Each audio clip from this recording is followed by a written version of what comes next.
You're watching the Division III football semifinals on ESPN. These two schools have been playing college football for over 120 years. And on another bitterly cold December day in River Falls, Wisconsin, today they can do something neither school has ever done before. Wisconsin River Falls and Johns Hopkins play for their first ever trip to the national championship game. Johns Hopkins taking the field on what all of a sudden is a heat wave here in River Falls, Wisconsin. It was 1 degree in the quarterfinals last week. We have warmed up about 20 degrees this week. Whoever wins this ball game is awaiting the winner later on today of North Central against John Carroll. North Central, the reigning power in Division III. They're defending national champions. John Carroll trying to get there for the first time ever, and they are eagerly watching this game today between Johns Hopkins and Wisconsin River Falls. Welcome to, luckily, our very warm booth here at Raymer Field in River Falls, Wisconsin. With a longtime NFL vet, Tyoka Jackson, I'm Evan Stockton. Tyoka, I know both these teams are playing to get to the national championship game for the first time ever, but it is not a shock they're here. These are two of the best offenses at any level of college football. There's no question about it. Listen, with Hopkins, they are as balanced an offense as you're going to find playing Division III football. They can beat you running the football, and they can beat you throwing it equally as well. And for River Falls, it is bombs away with this Top Gun offense. Not only is it the best passing offense, but they got the best nickname as well.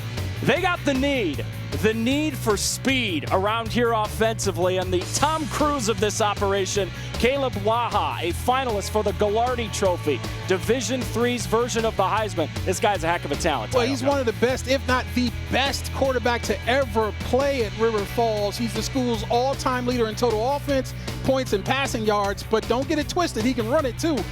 57 career TDs. He will attack the line of scrimmage, and you better be ready to tackle him. And on the other side, a guy who didn't even grow up in the United States, Bay Harvey from Switzerland.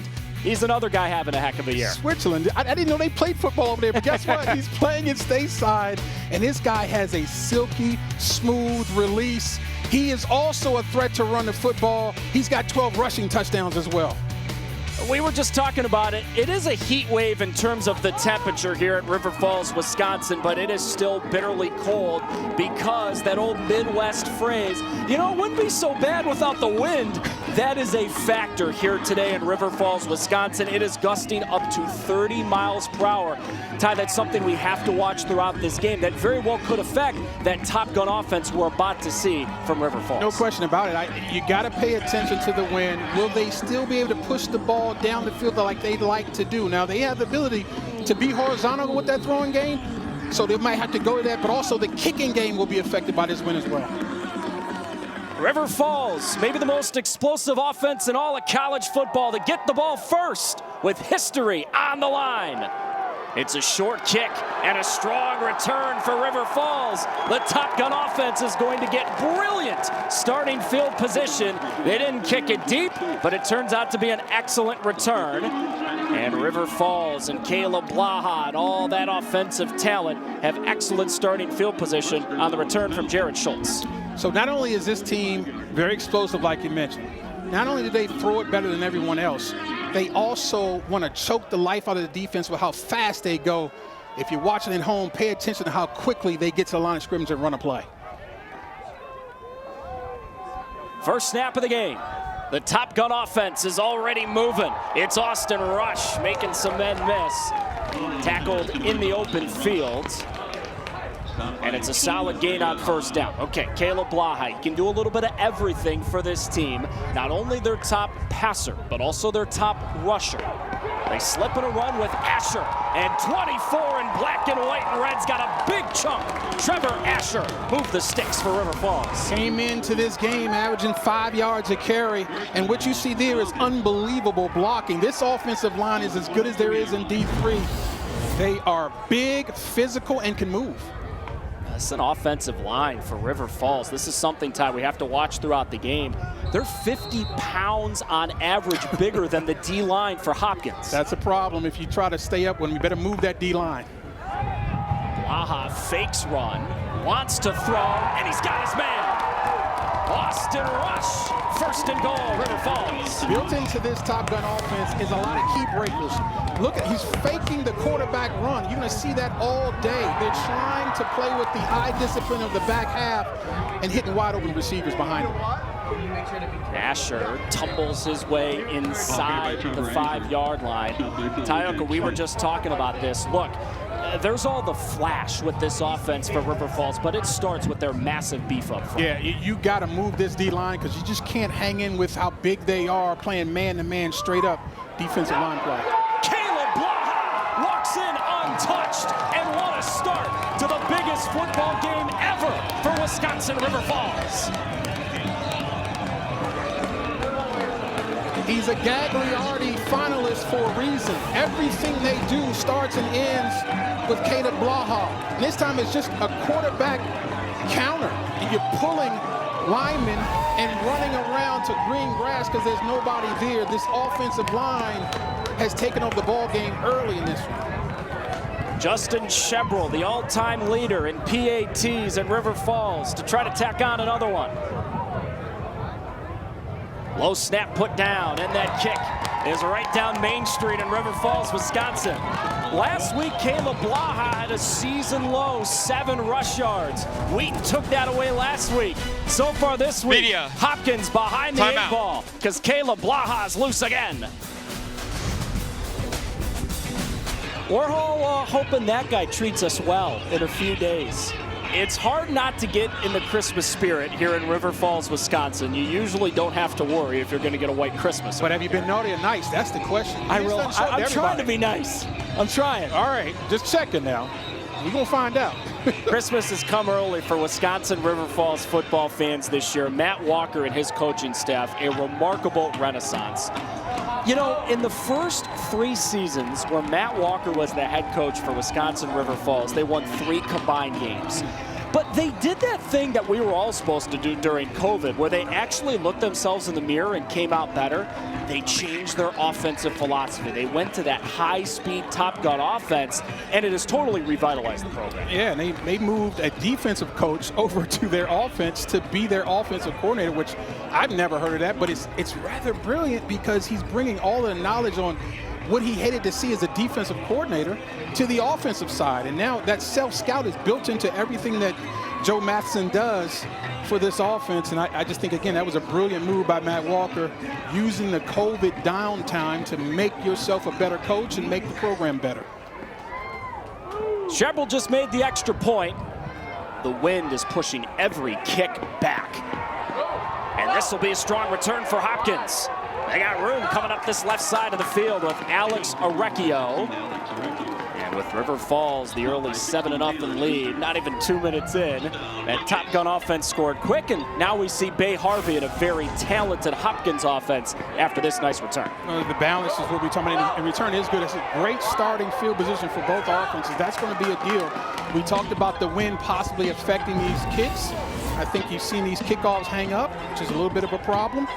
But let's see if Harvey and company can capitalize on this field position just like River Falls did.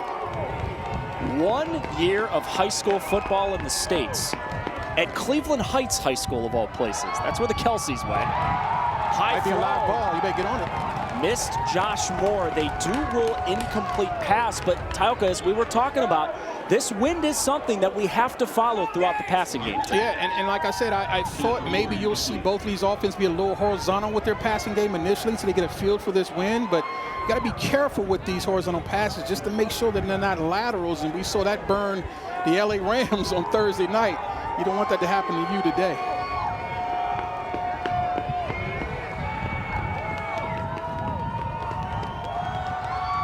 Harvey to throw again. Bay over the middle.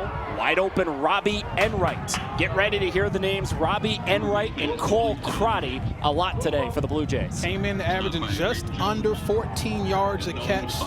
Robbie Enright, he's a very good player. See him working the seams, working the middle of the field. Crotty is a record-setting receiver on the outside, and then they got another guy, Josh Moore, number 4. So they will spread the wealth. This offense, we talked about how balanced they are. They're balancing the passing attack as well.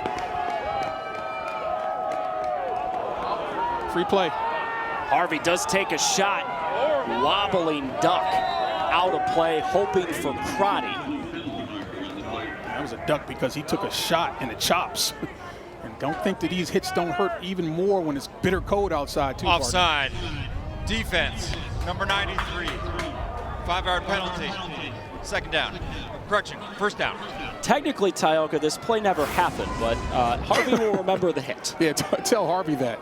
As you see Quam jumping off sides, he knows he's got a free play. Bam, right there. It was Jack Olson from Prescott, Wisconsin, 20 minutes away, who delivered that hit.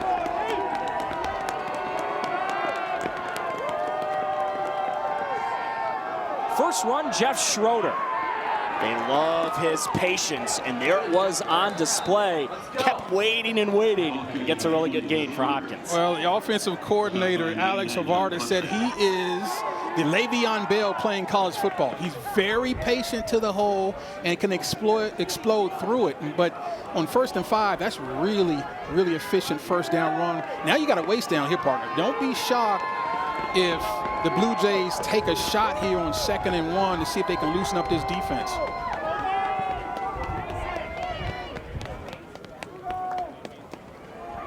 Keep it on the ground. Schroeder's got the first down and more. There's that patience from the Le'Veon Bell of D3 football. Jeff Schroeder, goodbye.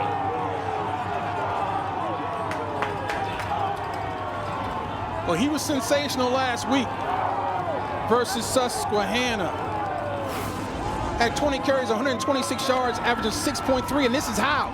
He comes right into your living room as an untouched running back because that offensive line, we talked about River Falls offensive line. Don't sleep on these guys. The Blue Jays aren't real big, but they're tremendously athletic, and they are smart. You never see them on the ground. I love that from an offensive line.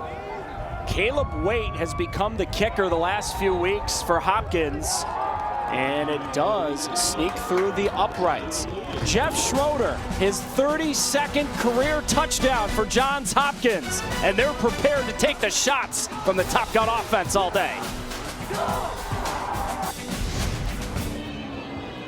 The Division III playoffs continue with the Stag Bowl, the championship game January 4th on ESPN. For more information, visit NCAA.com, the home for all NCAA championships. Both of these schools, Johns Hopkins and Wisconsin River Falls, trying to get to that championship game for the first time ever. And if anyone intimately understands how important this day is for Johns Hopkins football, it is Dan Wadika. His 2nd season as head coach, but he's a lifer around the program. He was a wide receiver there. He was on the staff before becoming the head coach. And this day is remarkably important to all Johns Hopkins alums. Their longtime head coach, Jim Margraf, he led the program as the head coach from 1990 to 2018. Got to the semis in 2018 for the first time ever, and then tragically passed away after the season. Dan Wadika wanted to make sure he made the point coming into this game. Look, we're all just following what Coach Margraf told us. We're just following in his footsteps. You know, Tioka, somewhere, Coach is watching this game, and he's going to be smiling real big if his Blue Jays win this thing. There's no question about it. I mean, they're just continuing along his blueprint. That's what culture is all about. Clearly, Coach was a culture builder, right? And that permeates through the entire ranks of the current staff, and it's a feel-good story. Win or lose, they've done an amazing job this year, but obviously they're here to win. As you saw as that first drive, they came out smoking. See if they can keep it going. Wind continues to be a nuisance. Someone's going to have to hold this kick because it keeps blowing off the tee. Caleb Waite, the kicker for Hopkins. Brad Paxton was the kicker for much of the year. But Waite, the freshman from Orrville, Ohio, has taken the reins here over the last few weeks.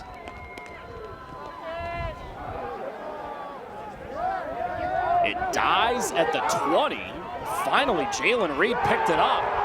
And it's going to be a long field with an explosive offense for River Falls.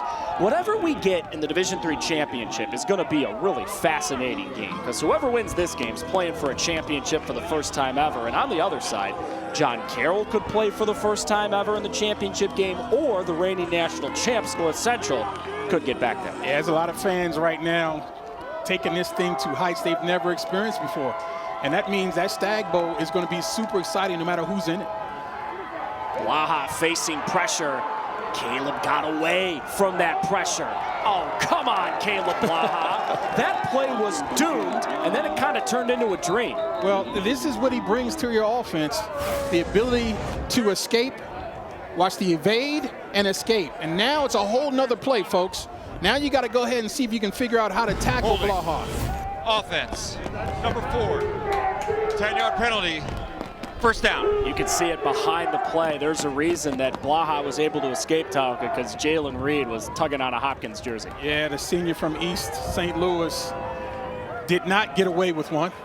And that obviously is a tremendously tough play because now you go from being second and extremely manageable to 1st and 15. But with this offense, overcoming negative plays is sort of built into the base of who they are. A lot of teams, when they get off schedule, that's the end of the drive, not with these guys. They actually like to go faster after penalties and incompletions than they do on completions. Blaha fields a low snap, and he's swallowed. Oh boy, it was a party in the backfield. Jack Smith and Xavier Newell both there. Yeah, Xavier really shot out of a cannon out of his stance. And that's the thing with this running game. They're really good at running the quarterback, but penetration destroys whatever you want to do on the ground. Second out long. Blaha throw, nice catch. Steven Reifenberger, all 6'5" of them, down to the turf to get it. Well, listen, when he bends that thing in, his body size just boxes out the defender. Makes it real easy. That catch radius, real big target. Blaha running again. And it's darn close. He may have gotten it, but it was close. Ran into another bear hug from Newell. He got the first down, but not by much. And it was that dig route from the previous play. There's the completion on the dig route. Now watch how quickly they get up to the line of scrimmage. Blaha again, oh boy. That's a gigantic hit by the former Troy Colt, Xavier Newell. Well, that's the second time he's shown up in this drive. Talking about quickness off the line of scrimmage. 6'4", 240. Watch him get out of his stance, folks. Oh, no. I think Caleb Blaha's hurt. Oh, no. This would be a disaster. For an injured player. Because the ball was spotted, River Falls will be charged with their first team timeout. 30 seconds. This may be the man who's had the best season in all of Division III football. And he's coming out of the game because Xavier Newell popped him. He said, shot out of a cannon, man. He got into that backfield in a hurry. And, you know, with most quarterbacks, you say, well, this is the danger when you run your quarterback. But he's been doing this all year. He's been unbelievable at running the football behind this offensive line. But it's the penetration, the quick penetration from Hopkins that's been an issue with this running game, and this time it's shown up on their #1 player, Caleb Blaha. So let's see if we can take a look at Caden Wick, freshman, true freshman quarterback. Number 15, Caden Wick, has thrown one pass all season. He was listed as the backup. Ben Weslowski, number 2, is now lined up at quarterback. And on your card, and on my card, he's a wide receiver. And he wants to throw. And he's got Jalen Reed, who's wrestled to the ground by Carter Hogue. Third down long, and for the moment, they're rolling with a wide receiver as a quarterback. My goodness, this is as tough a situation as they faced all year. It's going to be very interesting to see how this offense changes with Weslowski in the game. To throw again. Oh, you're kidding me! He almost had a huge play to Jake Hilton, but he couldn't bring it in as it looked like the wind affected that pass. Another 6'5" receiver. They've got a ton of them. But look at the dime, though, from Weslowski. And this is a situation, when you got your backup quarterback who's your wide receiver normally in the game, you've got to make plays for him. And Reifenberger, my goodness, oh, excuse me, Jake Hilton. Oh, he is sick right now. And all he did last week was make big plays. Jake had 3 catches and 2 were for touchdowns. Unfielded at the 35. Orecchio with a ton of room. What a return for Hopkins. They're set up beautifully at the 25. To me, that looks like a mental error from the coverage team or a mistake by the punter, because all the coverage is to the right. I think they're expecting a directional kick to the right, but it goes to the offensive left, and there's no one over there. I mean, that is an easy return, as easy as you'll see for, I believe that was, what, Ochorio? Orecchio, excuse me. Orecchio family, I apologize for that blunder, but I mean, that's as easy as it gets for Orecchio. There's nobody there, just gets up the field, gets as much as he can get. Now the Blue Jays are set up. Two-back look. John Bechtel joins Schroeder. Harvey gives to Schroeder. Again, just patiently waiting for holes to open up, and it's a gain of 5 on first down. He's 10th in the nation in rushing yards, 4th in rushing TDs. He came into this game with just under 1,400 yards rushing. This is what this guy's. We talked about how balanced this offense is. It makes them so hard to defend because they can play whatever. Wind, rain, shine, it doesn't really matter. They've got options in this Blue Jay offense. Pistol look here. Back to Schroeder. Room again left side. It is not a shocker to see them work that left side of the offensive line. Michael Nwosu on that left side and left tackle is one of the best offensive linemen they've ever had. Yeah, no question about it. He's not the biggest guy, but you talking about extremely physical and great technique, plays with great pad level. They think he's got a shot. They think he's got a shot to be in camp with somebody, and obviously Canada is going to be a real shot. He might have a shot in the NFL as well. Would be a guard, though, at the next level. Harvey, run. Bay, Harvey, stacked up near the goal line. He keeps fighting for a Johns Hopkins touchdown. Ruling on the field is a touchdown. Bay, Harvey right now, Tioka won't be denied on the ground. He's run for touchdowns in 4 straight games. Look at them collapse the entire left side of your screen. You're talking about people movers up front. I mean, they just destroyed the entire offensive left of that line of scrimmage and made it very easy until Harvey shows up at the goal line and he gets some help from friends to get in that end zone. The previous play is under further review. You know, what was curious watching this play live was it did look like Harvey was getting stacked up right at the goal line where maybe sometimes you stop the play for forward progress, but then he kept fighting it. Let's take a look. Yeah, and the thing is, there was no whistle blown. And so if the whistle doesn't get blown, they continue to play. And I think that there's not going to be enough here to overturn this. I don't think that there's an obvious stoppage of forward progress, understanding that the whistle didn't blow. The question is, did the ball get across the line of scrimmage? And so I think that's the discussion. I agree with you. I thought it was enough to blow it dead watching it live because of forward progress, but the fact that they didn't, I think, takes that out. So now do you have a down-the-line look to say, did that ball not get across defensively? Because that's what it's going to take. The call in the field is a touchdown. You have to have irrefutable visual evidence that the call in the field is incorrect, and I haven't seen an angle that rises to that level. The ruling on the field of a touchdown is upheld. That's exactly it. And that's the language they changed coming into this college football season. No longer such thing as confirmed or stands, just upheld, because as you say, there was really no look. One of those deals where whatever they call on the field, they probably have to stick with it. No question. I agree. So Bay Harvey has run for a touchdown. Johns Hopkins has run for 2.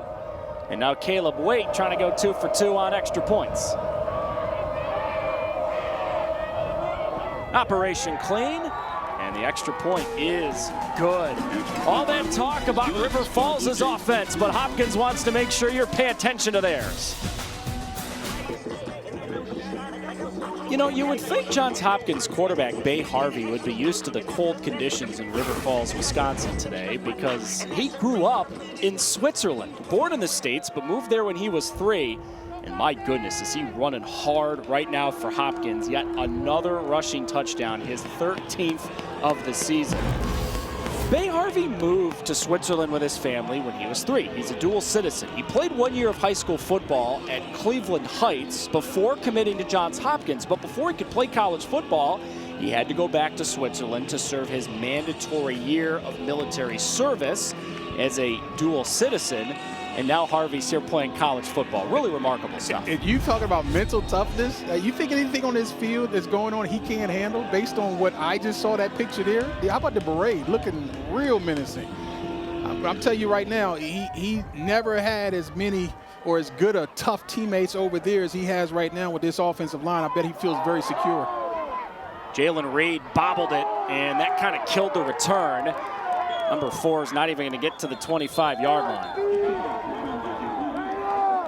All right, so River Falls offense coming back on the field, and this is the sight that anyone rooting for River Falls wants to see. Caleb Blaha is back on the field and hoping that big offensive line can protect him going forward. Yeah, it's going to be very interesting to see if he's able to play full speed, put his shoulder down the way he's been doing his entire career.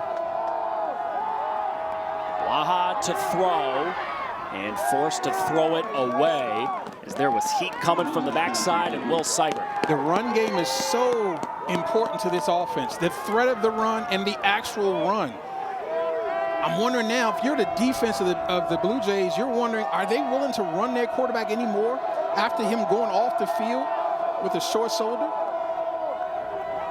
Throw, knocked away.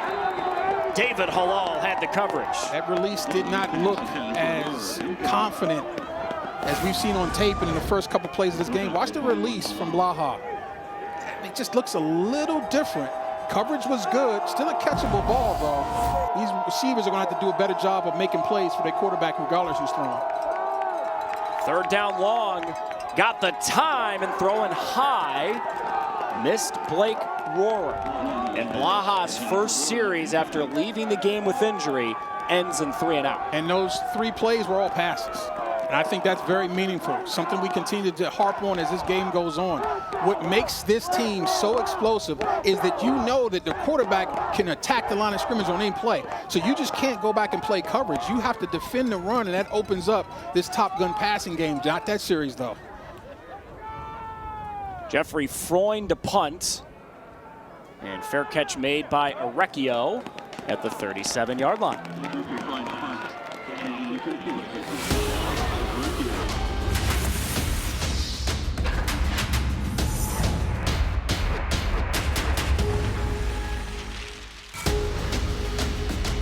Still trying to figure out who will play for that national championship in Miami in a handful of weeks. Last night, Alabama, who would have thunk that game? OU gets off to a 17-0 lead, and then the game totally flipped from there. Yeah, the first game of the season I had Oklahoma, and I really thought they were going to win that game at home. But you know what? The obituary of the Alabama Crimson Tide has been written way too early. They showed me some toughness. Bay Harvey back on the field. He's got time, and throwing incomplete. Josh Moore briefly behind the defense, but Peter Ledoux had the late coverage. Yeah, that's a play that Ledoux has got to come away with that football. You're not going to get very many opportunities against a quarterback like this to catch it with 2 hands. And honestly, you got to give a lot of credit to Josh Moore because he turned defensive back there. Excellent coverage. That ball hung up on him. Ledoux almost made the play, but Moore came over and knocked it away.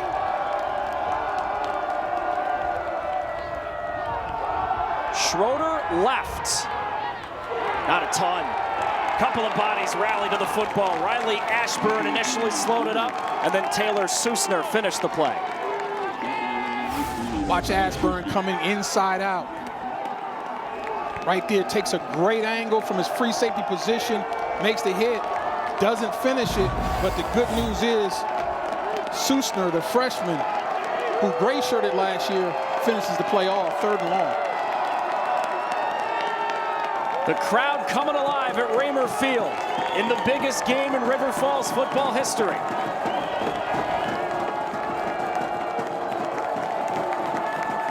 Harvey on 3rd down. Got time. Tipped it incomplete. Jared Schultz, 31, got his paws on it. And a stand for the defense for River Falls. So watch the middle of the screen, number 31, you mentioned it. Schultz comes on the delayed blitz. And what that does is that takes away the offensive line's ability to find him. Comes scot-free, perfect timing right there. If you're not going to get to the quarterback to make the hit and you're far enough away from him, go ahead and jump up and tip the pass. Great job right there. First time we see Chase Alley, punter on the field for Hopkins. Jalen Reed back deep. They kick it away from the speedy Reed.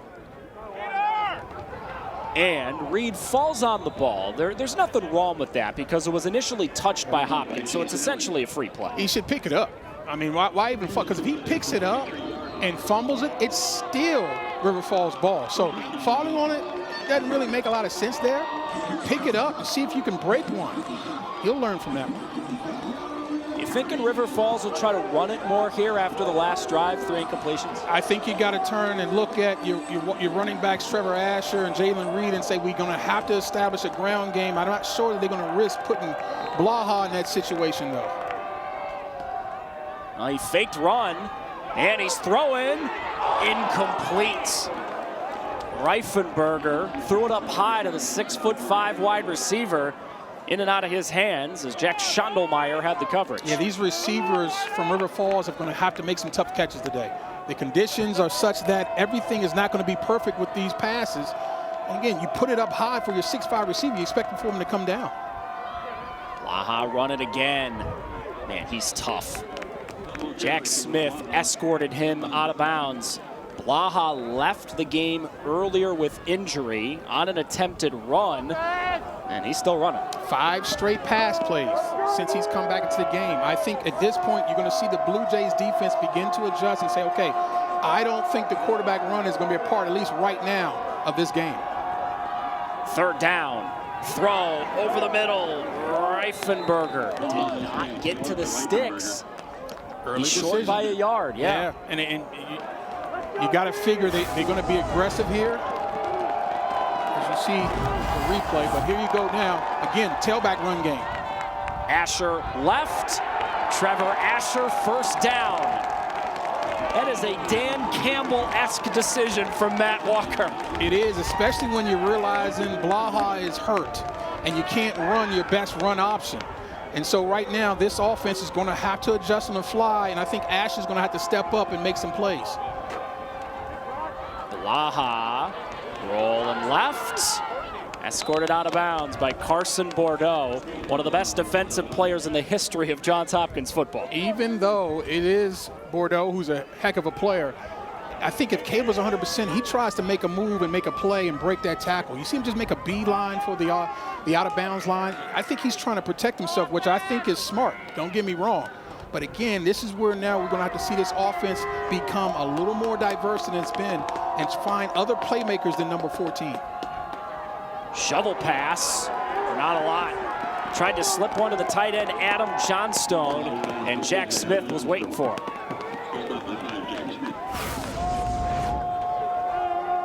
There's Smith clean. No blockers getting to him. He's just running and hitting, and he does that as well as anybody on this Blue Jay defense.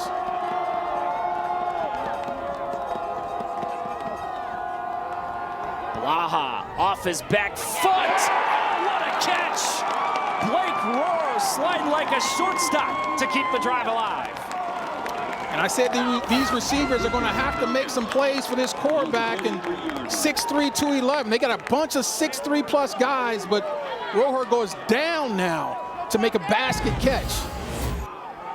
Slip one into Reed. I thought Jalen could have a big role in the offense this week based on what they saw on film from Hopkins defensively. Barely got anything there. 5'7", 158 pounds, and he can get lost behind that offensive line. Sort of a jitterbug type, change of pace type guy. You see him splitting it out, going to empty. Blaha, time, throw, catch again. Oh, knocked away at the last second. Bordeaux knocked it out of Rohr's hands. Another attempted completion in and out of the midst of a River Falls wide receiver. This Carson Bordeaux is extremely physical. When he gets around the football, he's going to lay a hit. Watch him finish that. See him bring his arms. You see a lot of safeties want to come and throw the shoulder and bringing him his arms, force that incompletion right there. Beautiful job. Blaha. This time Rohr goes up and get it. Boxing him out like he's playing basketball. And another third down conversion on this drive for River Falls. So B.J. Hill, the Hopkins D coordinator, has decided that he's going to blitz on these pass plays because he is not afraid of Blaha running the football. Reed left. Jalen Reed with room. The jitterbug won't go down. And into the red zone goes River Falls. Nice job of running the football here behind your offensive line. We talked about him getting lost. Hard to see if you're a secondary defender behind that line. But now this offense is cooking. Blaha to Reed with blocking. Jalen Reed hit the circle button and scored a touchdown.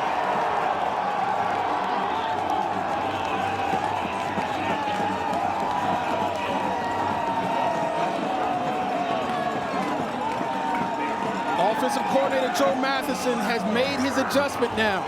You see the offense has changed a bit, and he's starting to spread the wealth with the football, finding other guys to make plays for him. And we talked about Jalen Reed being a shifty guy, showing his elusiveness in the open field. The transfer from Wayland Baptist in Texas. Extra point, knuckling its way through the uprights. And we're tied again. The Top Gun offense, 12 plays in less than 4 minutes to tie the game. They're fast, they're physical up front, and they're athletic on the outside. And with your superstar quarterback feeling some pain, who are going to be the guys to step up and make plays? And Jalen Reed says, I can be that guy. Get me the football in the open field and I can make some plays for you. You think this game doesn't mean something to this community? Woo, it is way too cold to be outside, and they have packed this place. When we pulled up earlier, we saw the parking lot full and it was lit. And a lot of good food was being cooked, and there was a lot of libations being consumed, but the party had already started. And it is absolutely frigid outside. They don't care because their Falcons are one game away from the Stag Bowl. I may or may not have been offered a libation. Oh, my goodness, and really? Unfortunately, I had to tell them I was going to work. Shepard kicks it away. Chance for a return with Josh Moore. Room right side. And Josh Moore ducks out of bounds right around the 30-yard line. Wisconsin River Falls, their fans, not the type of people who are going to be scared by wind gusts of 30 degrees and a temperature that's well below freezing. I think I walked by those people on my way in. You know, what I like about it, you don't see any fools with their shirts off, though. They understand what's going on here. They understand that you're putting your life on your line if you don't bundle up. So you see that right there? These are smart fans. They come out to have fun, but they want to make sure that there's no frostbite on the way home, too. They were playing the Ice Cube song, No Vaseline, in warm-ups. There's got to be some Vaseline on some faces today. Come on. Right. Schroeder tripped up. Well done, Taylor Susner. This is the type of day where you got to tape it up, man. You got to be tough, and that is exactly what Matt Walker is embodying in this program every day, Tayo. Now look at the face of number 33. That's the face that I wear when there's no pancake syrup left, and I got to eat my pancakes dry. I make that face. Otherwise, you won't see me making a face like that. That is a very tough face. It's Matt with his dad, Dick. Tells his team that every single day, and especially this time of year. Running it again. First run for Josh Moore, and there's just not a lot there. Third down long coming up for Hopkins as again Taylor Susner in the mix. Well, this is the type of complementary football that the Falcons have played all year. Their offense goes down the field and scores. Now their defense is trying to get a 3 and out to get this offense back on the field so Top Gun can run it up. Very important that the Blue Jays stay out of situations like this, a 3rd and long, because this is how you get cooked on the road.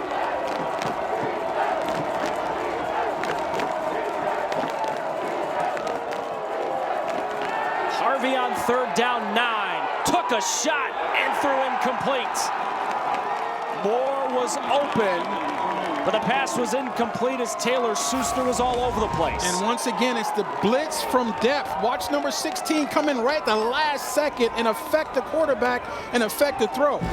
And that's your freshman Sussner again. That's a guy that's going to be a really, really big key to this defense moving forward. Number 16, Taylor Sussner, really good player. Sussner, excuse me. Let me get that right. It's Sussner, like Dr. Seuss. That's true. That's very true. But again, the blitzes from depth is starting to hurt this Blue Jay offensive line. Alley's punt takes a Hopkins roll. And it'll finally be downed at the 27-yard line. I mean, the drama that we've had in this game so far. Injured quarterback Caleb Blaha back into the game, making it happen for River Falls. And we'll have a chance to talk to one of their legends, Tyoka, coming up at halftime. And we'll take you through a spin around all the great facilities here at Wisconsin River Falls and get you ready for the second half. No arm pads, no gloves. Look at that. No tape. Just guys playing football the way it was supposed to be played. Tough guys. Excited to talk to Jim Bayer at halftime. Blaha, quick throw, and it's caught by Jonah Malberg, who didn't have a catch all of last week. But that's the thing with this Top Gun offense. They'll get a lot of guys involved. No question. And they'll run a lot of plays. Look how quickly they back up to the line of scrimmage again. Fastest offense in any level of college football. And Trevor Asher didn't gain anything. This will be 3rd down 6. Big play now for this Blue Jay defense. They have got to get off the field here, because if you don't, this is the blueprint of how River Falls begins to take complete control of football games by getting 3rd downs and possessing the football. Incomplete behind Asher as Carter Hogue came into the picture late defensively. So that's a win now for Hopkins defensively. Your offense went 3 and out. Now we've got to force one for ourselves to get the ball right back. Really good job there. He had an open receiver though. Ball just thrown behind him. Probably should have been completed. Should have been a throw that Blaha could have back. And then you're having that conversation right down on the sidelines, wondering if the sore shoulder had any effect on how that ball came out. Freud's punt. I wonder if that was deflected. Yeah, there was a lot of pressure. And this turns into a pretty good thing, all things considered, for River Falls. Hopkins' drive to start the second quarter begins at the 25. Take a breath when you're watching this game. Don't blink, you'll miss something. Just saying, this is one of the biggest days in the history of River Falls, Wisconsin. Whoever wins this game is playing for a Division III national championship for the very first time. Whoever they play, it'll be a great matchup. Either John Carroll makes it for the first time ever, or North Central defends their national championship. Busy day of football. If any of you have flipped over from the A&M Miami game at halftime, hi, welcome to the winter wonderland that is River Falls, Wisconsin. And 2 offenses that have been going back and forth in a fun 15 minutes. Bay Harvey, the quarterback for Hopkins. Fakes to Jeff Schroeder. He's taken a deep shot. Cole Crotty contacted. He still made the catch. That may be the finest wide receiver in all of Division III football, and he just proved it again. And you and I were just talking about at the break. We haven't heard from Cole Crotty. Well, how about this 9 route and basket catch under the offside. Defense, number 96. That penalty is declined. The result of the play, 1st down. Jack Olson got caught off sides, but it doesn't matter. And I think Crotty was fouled without the flag coming in. But this guy broke the Blue Jays single-season receiving yards record last week. He's a 2-time all-conference player, 3rd in the nation receiving yards. Outstanding catch by Cole Crotty.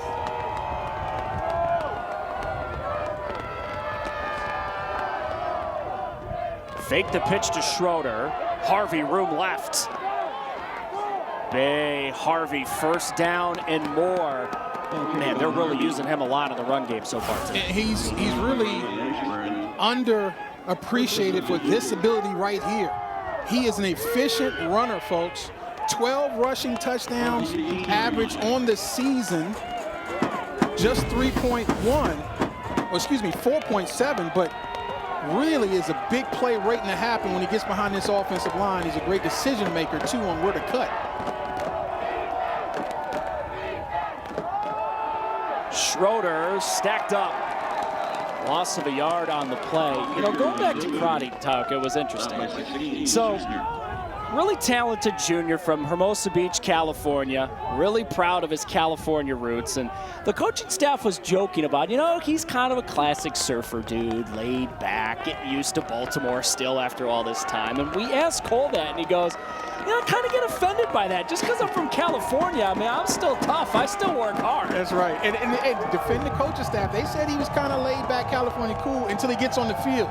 Then he becomes a killer. Harvey run, went right, came back left, and ran into a wall. Yet again, Taylor Susner finishes the job after Gage Tim blew up the play initially. Watch the defensive line of River Falls reestablish the line of scrimmage right there.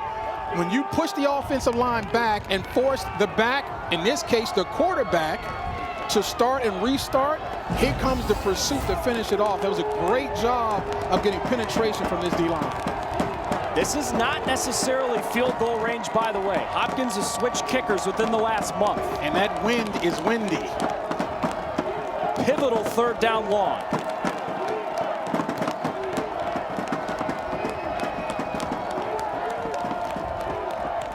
Harvey run.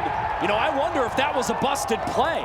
The ball came out late and Schroeder fell on the football. That never looked right from the beginning. Yeah, and I'm wondering, was he trying to hand that football off to Schroeder? He just made a decision to tuck and go when he saw all those black jerseys in his backfield, understanding if I try to hand this off, it'll be a TFL and maybe even worse. As you see, this wind is going to be a factor in this play. The longest field goal Caleb Waite has made all season, 26 yards. Trying to make one here from 39. Low snap, put down. Kick on the way, and kick is no good. River Falls saying, thank you, wind. No doubt.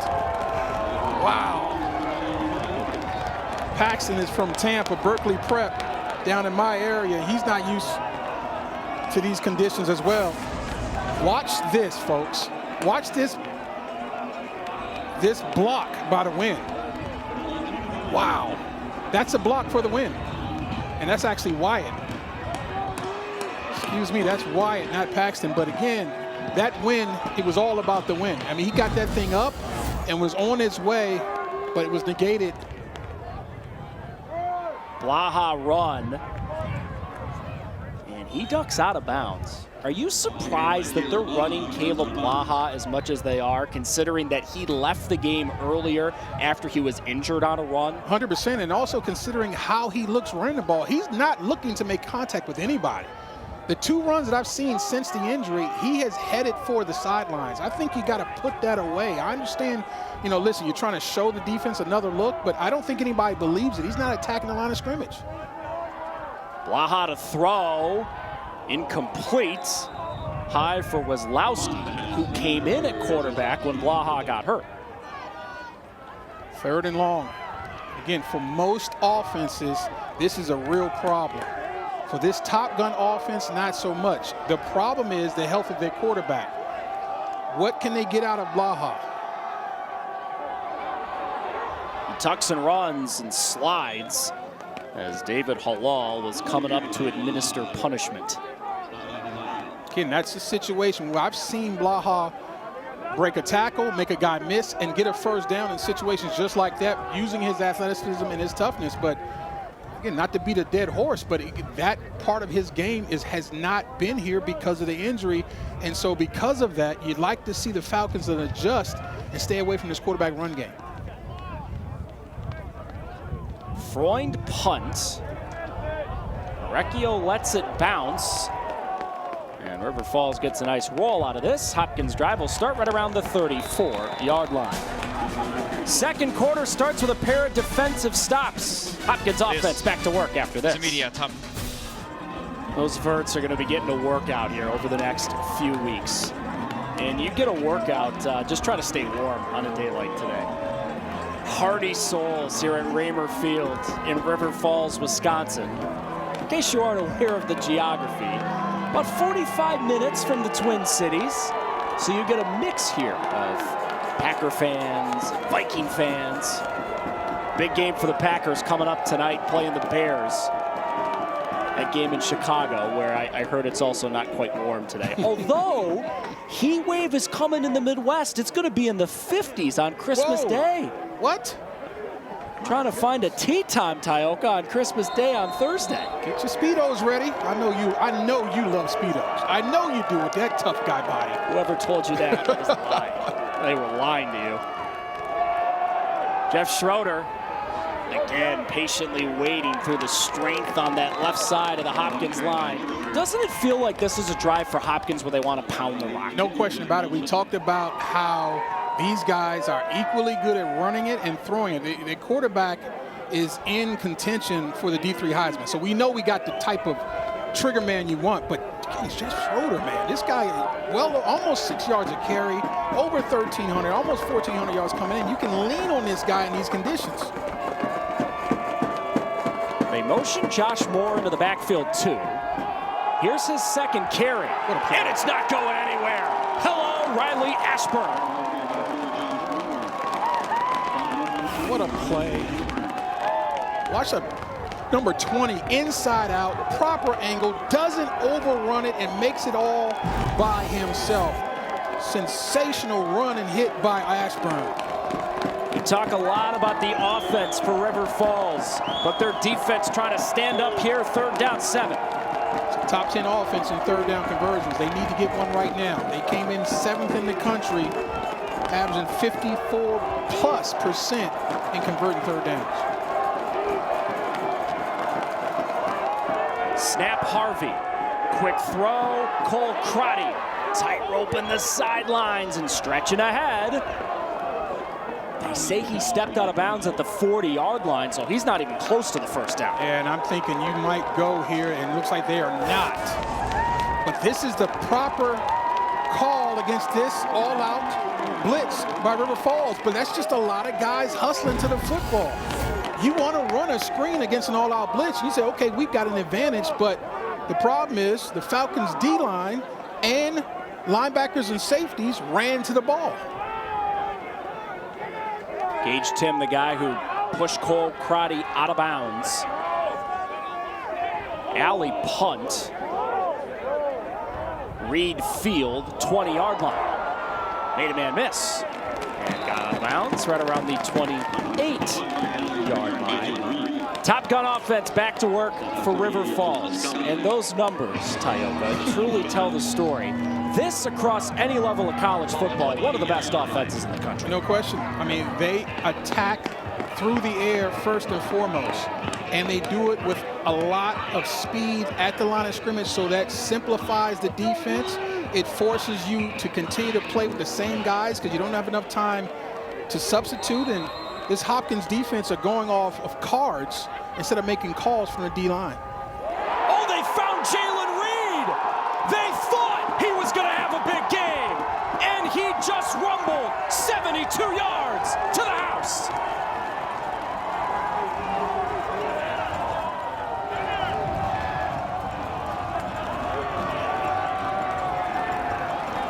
Defensive coordinator B.J. Hill has decided to blitz because he feels like he's got a wounded quarterback pulling the trigger. Well, if you do blitz, you better get there because there's some outstanding offensive talent in one-on-one situations, and one of those guys is number 4, Jalen Reed, who makes a tremendous move on the halfback option. The ball's where it needs to be, and it's a track race that Reed doesn't lose. Entering this game, the offensive coaching staff for River Falls said, you know, we're looking at that Hopkins film defensively, and we think this is a Jalen Reed game. Well, he's caught 2 touchdowns. I think this may be the Jalen Reed game for River Falls. No question, especially if you're going to be in man coverage. And look, Sometimes when you draw it up on the tape or on the board, things look really good until you realize I can't cover number 4, so we got to throw that plan away and come up with a new one. We're back. River Falls up 7. Let's take a look at that touchdown play by Reed. This is one of those times, again, we're on the board. This looks like a great call. Watch now, Graham Hodge is going to run a peel technique. He's going to start to rush, then peel off on the back. The problem is he's at an athletic mismatch against Jalen Reed. There's no way he can cover him. Quick move, hands catch. And like I said, he's not going to lose the race as he plays with the defense at the line of scrimmage or at the goal line. As you say, oh, look at the two. Oh, okay, with the cha-cha. Oh, I used to have moves like that. You still have moves. No, believe in yourself, Let's Tyler. not lie to America now. I'm a realist. If I move like that, my hip will get thrown out. But again, that's one of those situations where the X's and O's, if my O's are better than your X's, it doesn't really matter how cute the draw looks. Josh Moore on the return. Strong work, special teams. Wasn't letting it happen in there. Gage Tim, you know, he doesn't do enough defensively. He may as well make the play on special teams, too. Yeah, a little bit of everything from that guy. All right, here we go. A little bit of game pressure on Hopkins. It feels like Tioka, they've actually held this game by the reins for large chunks of the first half, but they may have to get Bay Harvey going throwing the football. Yeah, they haven't asked him to do a heck of a lot. We saw the big pass to Cole Crotty, finally getting him involved, but they've been able to run the football very efficiently. Look, I don't like the numbers, but I like the idea of continuing to run the football, stay balanced, force this defense to say, hey, can we shut this run game down, and then watch the hard play action pass off of it. Fake to Schroeder. Harvey turns the shoulders, and it's incomplete. Through the hands of Crotty. Don't see that very often, but that's that hard play action we talked about. Being efficient in a run game allows you to be really good in the play action pass, but they've been all year. But I'm wondering, is the cold now affecting some of the hands of these receivers? We've seen drop passes by both teams. It's cold and it is windy here today at Raymer Field. Gusts up to 30 miles per hour. Free play again. Movement in the middle. And incomplete. Oh, look, they didn't draw a flag. I don't see any flags on the field, so maybe he was not in the neutral zone when that ball was snapped. And I better believe Bay Harvey thought he had a free play. That's why he threw that ball into coverage. Third down long coming up. And excuse me, Evan, but I guarantee this ball is frozen. That is a tough catch with this football. When you get a ball like that, it gets slick in these conditions, and it gets really hard to catch, and that's why you're seeing a lot of drops, I believe.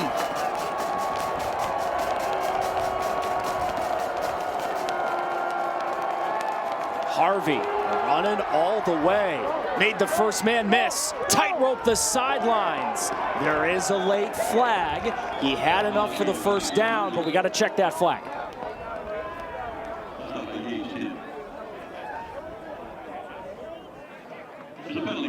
And remember, if it is holding, they administer it from the spot of the foul. Personal foul, illegal block below waist, defense, number 0. 15-yard penalty will be added to the end of the run. First down. So that's Trent Sherry. Watch the left side of the screen. He doesn't want to take on this block high. Watch him go low.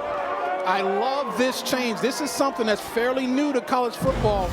You can't allow defenders to go and take out the knees of offensive players because they're trying to avoid contact. That's a very dangerous play, and I understand what Cherry's doing, but in back in my day that was legal. You got to come and take that block on high and be physical.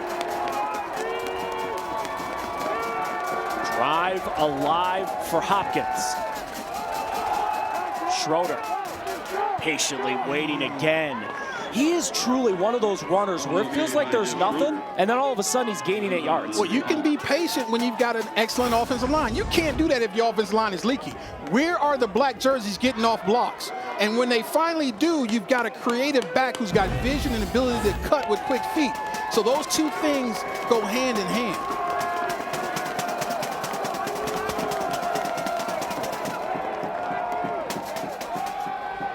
We got trickeration. We got a throw back to Harvey, and we got a Hopkins touchdown. The first touchdown of the season for John Bechtel. Again, the offensive line has to give time for all of these pitches, partner. If you don't have the confidence that no one's going to leak through, you can't call this. So again, we see the ball touch 3 offensive players' hands in the backfield before it's released. Dan Wadika coaching on the backs of the legacy that has been built by all the guys before him at Johns Hopkins football. We've talked about how this is one of the biggest games in the history of River Falls football. This is also one of the biggest games in the history of Johns Hopkins football. Oh, what a job to get the snap down, but then Caleb Waite slipped. And Hopkins, for the 2nd straight week, has missed an extra point. This is a media timeout. I think this is really nothing play until it becomes a something play. And now you're down by 1. That will have a part of this game, partner, going forward. John Bechtel, his 5th catch of the season, is his first touchdown. Dan Wadika understands as the head coach for Johns Hopkins. Today he's coaching for something a lot bigger than himself. He's coaching for the legacy of Jim Margraf, who was the head coach of Johns Hopkins for nearly 30 years. Back in the day, he was their quarterback. Tragically passed away of a heart attack on January 2nd, 2019 after taking Hopkins to the semifinals for the first time ever that prior season. You know, Coach Margraf always told his players, Dan Wadika included, it's my job, fellas, to make football practice the best 2 hours of your day because I know how hard it is to be a student here. Some of our brightest businessmen and women and our future leaders have gone to Johns Hopkins. And you could sense it, Tyoka, not just talking to Coach Wadika, but the whole coaching staff in the lead up to this game. They know how much it would mean to the entire community if they win this game and get to the national championship. Yeah, I've said this so many times. Football is a people business. And the best coaches always pour into their players, and that's what Coach McGrath was all about. And now Dan Wadika is just extending that. When you have that sort of impact on people, and then it tends to then pay forward. And in that way, if you think about it, Coach McGrath lives on forever because everybody he touched now takes those principles and pour on to others. And then the same thing happens. It just grows and grows and grows. And so what you give grows, what you keep dies. And Coach McGrath was a giver. Caleb Waite to kick it away after slipping and missing an extra point. This is one of his best kicks of the day. The wind got a hold of that one, and it turns into a touchback. It looked like he maybe kicked it into the wind. I mean, he got all of that. And I don't give a lot of kickers love, but Wyatt, you deserve a little something for that one. And this is the part of the game where River Falls, in a perfect world, right, a more conventional offense, for lack of a better way to say it, they would try to milk the clock and get this thing down to zeros as close as they can, but they're committed to their offensive style, and they're still going to go. And why would you not be committed to it? I mean, it's the best, you know, arguably in D3 football, and it's led you to where you are now. Don't change. Blaha to run again. Caleb Blaha sliding before David Halal could hit him. Playing through pain, and Caleb's gutting it out. Very tough. And again, he's not looking to run as much as he usually does. But when the window opens like this and the coverage is great, you go ahead and take it. Asher with 2 hands on the football actually lost a yard, and it's going to be 3rd down and longer. And again, think about how he has to protect himself, talking about Blaha. Go ahead and take the green grass and try to set yourself up, but be smart and slide. This is a guy who usually doesn't do that, and he's doing it today smartly. Roll right, incomplete. Austin Rush was open, but the pass was high. So again, this is another adjustment for the offense, understanding what's going on with your quarterback. Let's move the pocket, get him away from any kind of rush, get him away from any kind of pain. But what that does, though, it cuts the read down. So now you're only working with half the field, and if the defense can cover that side of the field and whoever their intended receiver is, it's really hard now to get the first down, and that ball has to be thrown away. You know, Jeffrey Freund, the punter for River Falls, usually doesn't have to work this hard. Already his 4th punt of the game.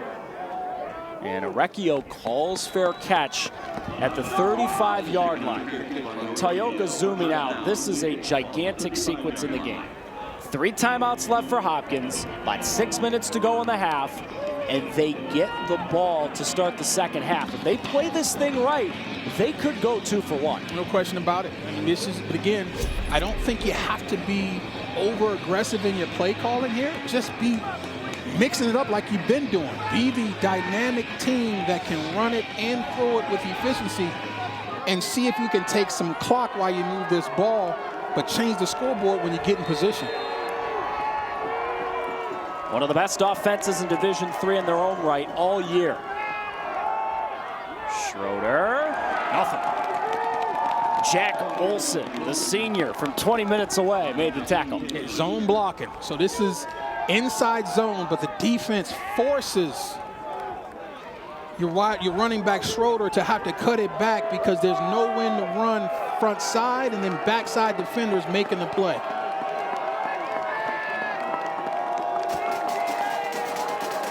Hopkins using some clock here. River Falls does have the 2 timeouts and the 2-minute timeout at their disposal eventually.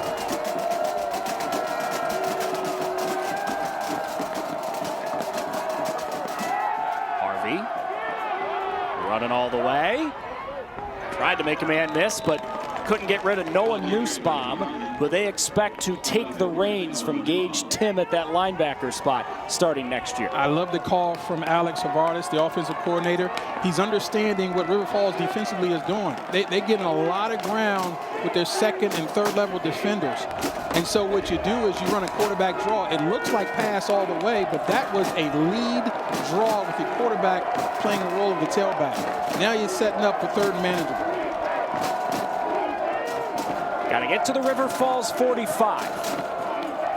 Harvey, throw, more, destroyed. There he is again, Noah Nussbaum, the freshman from Roberts, Wisconsin. Local kid, 15 minutes away his hometown, and that's a big play. That is a huge play. Running to the football, outrunning blockers. That's exactly how you do it. Connor McKenzie was in on the fun as well. He's from Sheboygan, Wisconsin. It's a defensive player, defensive end, showing some speed. Chase Alley to punt.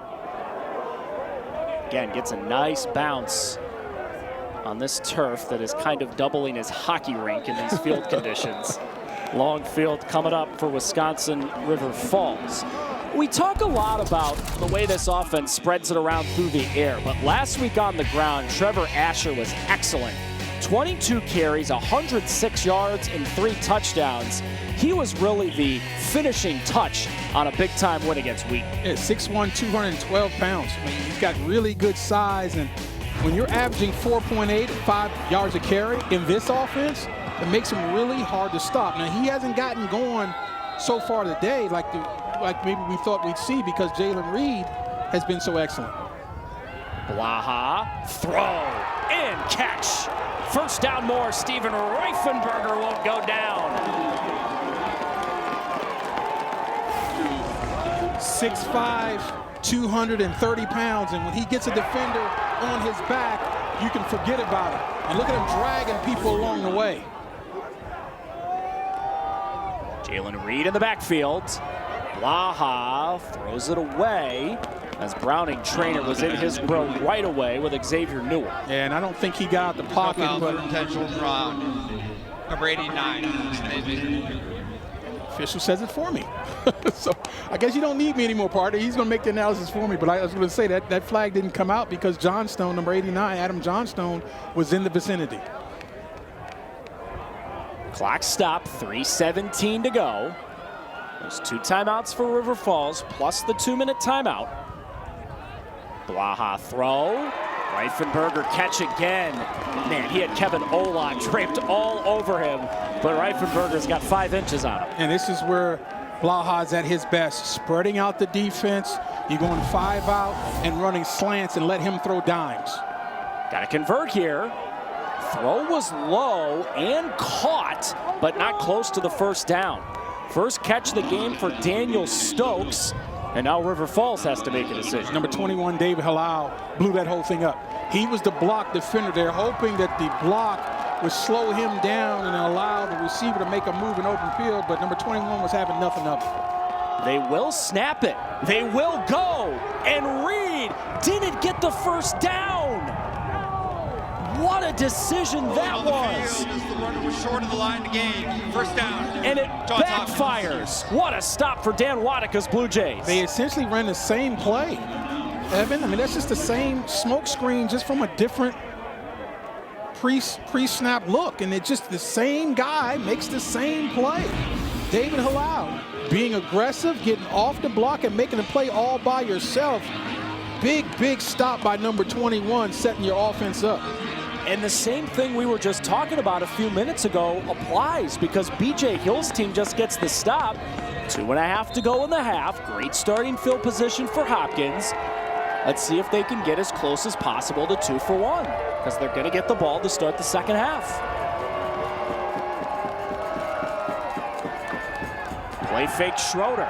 Harvey wants it all on one play. And incomplete.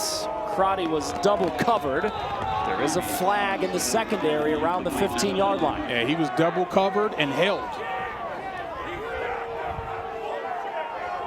Wonder if they're going to get Trent Cherry, number 0. Pass interference. Defense, number 0. 15-yard penalty. Automatic. First down. Yeah, he flat grabbed him, and I'm not sure why the fans are so upset about it. I mean, that was so easy to see. When you got double coverage, you would hope that you won't need to commit a pass interference against a guy, but this is, again, Cole Crotty. He's one of those dudes now. And they bracketed him again. You see the double coverage on the outside. Fake pitch. Harvey run. Tim finally brought him down, but he is into the red zone. That's a gain of about 9 on first down. Susner in on the tackle, too. And that's what a guy like Crotty does for your offense. You saw 2 defenders having to lean his way. That takes one of the safeties out of the box, and now you can run into a defense that's light up the middle. Just because they understand that Cole Crotty is so dangerous that we have to make sure we know where he is and bracket him wherever he goes. This is where it becomes the game within a game for Dan Wadika's Johns Hopkins Blue Jays, right? Because they've got the ball inside River Falls red zone with all 3 timeouts, down by a point, 2 minutes to go in the first half. And they're scheduled to get the ball to start the second half. And they're facing a team in River Falls that can go up and down the field as fast as anyone in college football. So it's one of these deals where it feels like they want to score, Tyoka, but they don't want to score too fast. And I would agree, that's conventional wisdom. I think in this situation, though, against this offense, you got to take these points however you get them. And I would just tell our coordinator, be aggressive, get in the end zone. We'll worry about whatever happens later. Schroeder, first down, taking Gage Tim for a ride. Tracking people, right? Gage well over 100 tackles on the season now. Well, and Schroeder is inching closer and closer to 100 yards. Just before that carry, he had 10 carries of 77 yards and a tutty. That's 7.7 a carry. So no matter what happens, you know you can lean on number 20. All right, here we go. Let's watch and see how quickly Hopkins snaps the ball. Dan Wadika saying, let's motion and let's do it slow.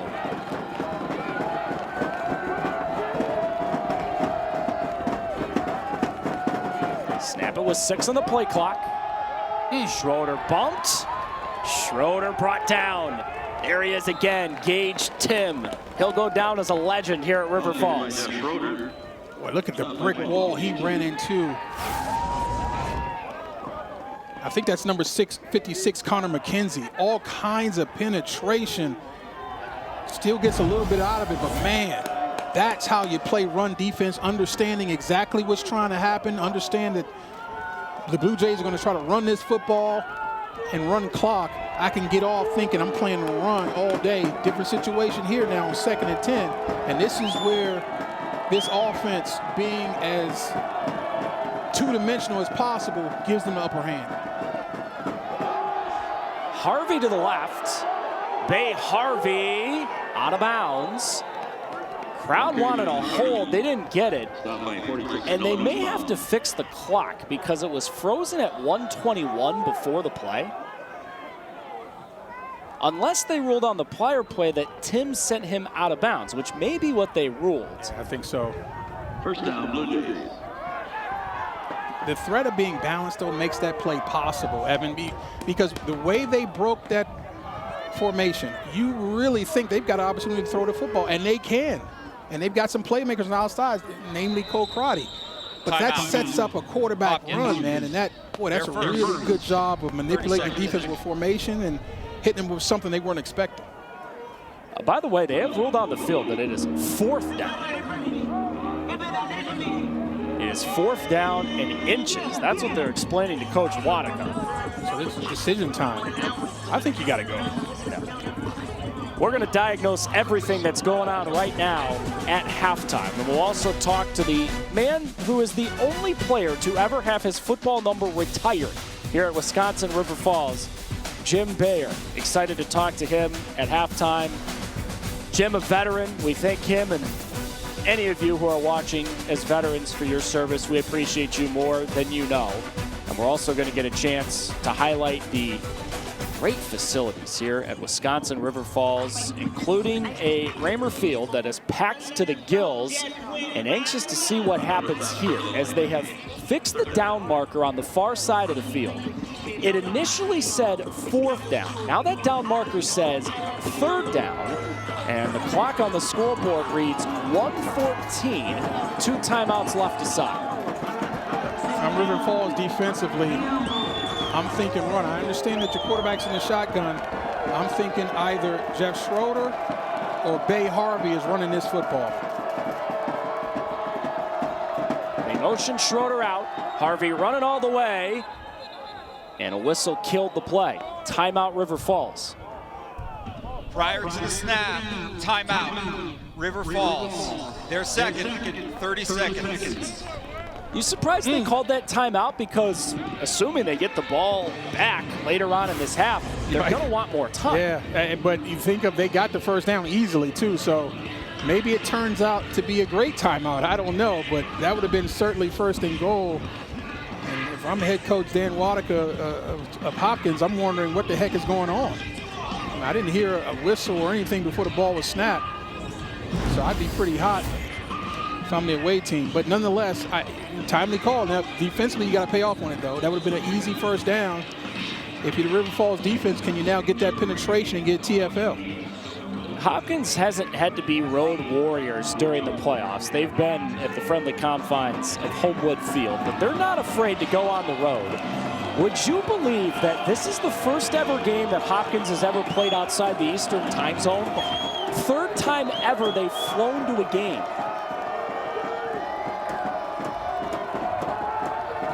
Harvey running again. And Bay Harvey lowers his shoulder and gets the 1st down. You know, talking about Hopkins flying here to the game for just the 3rd time ever, and then of course they had engine trouble. They had to land in Columbus, Ohio. Dan Waddicker's team didn't get here until 5 o'clock local time, had to come out here to Raymer Field to get a quick walkthrough in. A lot going on for these Hopkins Blue Jays in the last 24 hours. But you know what? They clearly built to overcome adversity, because you would not know it how they'd come out and play in the 1st half of this football game. They're on the cusp of now taking a lead into the halftime. As we talked about before, they get the ball to start the 2nd half. Harvey run. Bay Harvey still not in. You know, at some point, I understand Hopkins trying to play the clock game, but they do have to score the touchdown at some point. You want to get it in, but I think they're doing just fine. If I'm not mistaken, they've got 2 timeouts left. As you see them get up to the line of scrimmage this time, they understand the situation. 2nd down, goal. Play fake and throw that's incomplete. Cole Crotty in the end zone pleading for some sort of flag. I didn't see the contact. That looked like good defense to me, and obviously the striped shirts agree. He did have a step on the slant, but the timing was off. That was Peter Ledoux who had the coverage. Tyoka, is this 4-down territory for Hopkins? I think it is, certainly inside the 3-yard line, and I think you can run it here, understanding you've got a timeout. You have 17 seconds left to go in the half. You've got 2 timeouts. So it wouldn't shock me again if you spread this defense out and let Bay Harvey test the run defense again. That is what he'll do. Bay Harvey burrows his way back into the end zone, and Johns Hopkins back in front.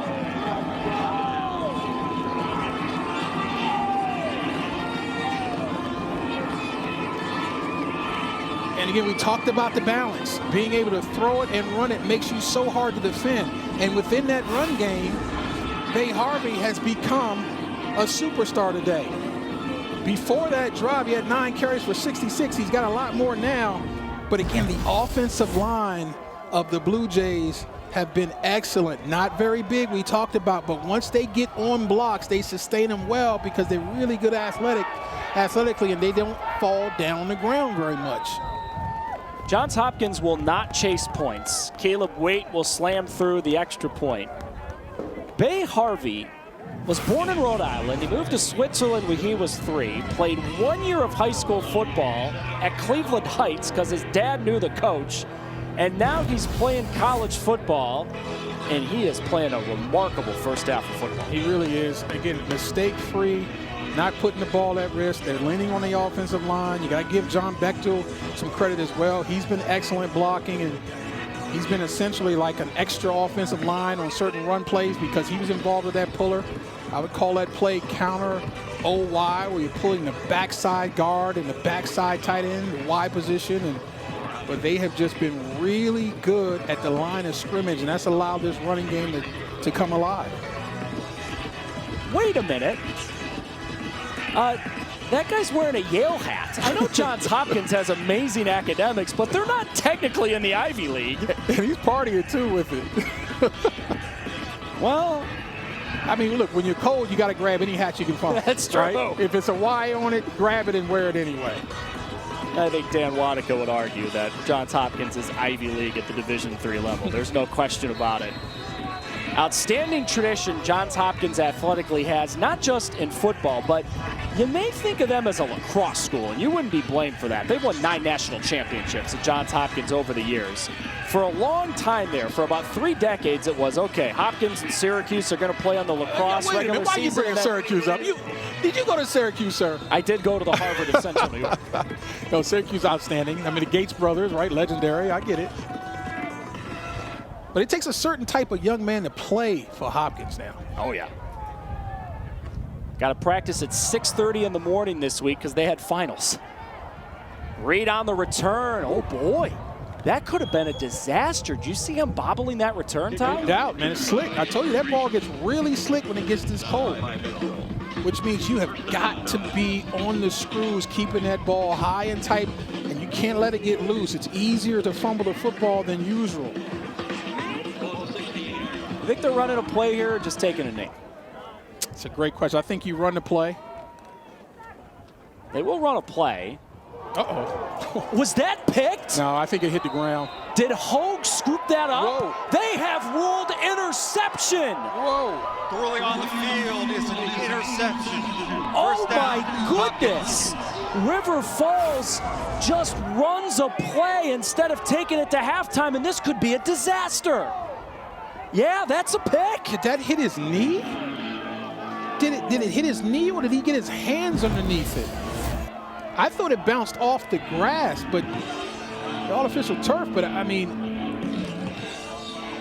Tyoka, I mean, this has been a magical year for Wisconsin River Falls football, but they may have just handed Hopkins 3 points. And it's getting reviewed, as every play does. You know, all the questionable ones will stop play. You see the official.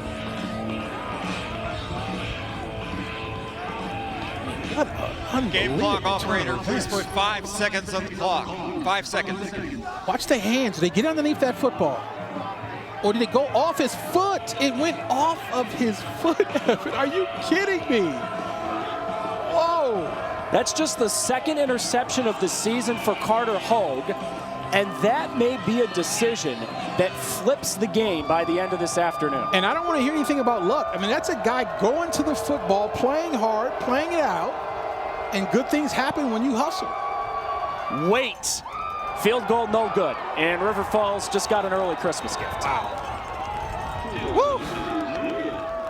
Take a deep breath. It's halftime now. Now we can breathe. Carter Hogue's interception proves to be a moot point. But what's not a moot point? You're watching a heck of a Division III football semifinal. River Falls and Hopkins. Someone's making the Stack Bowl for the first time ever. And there's still a long way to go at Raymer Field.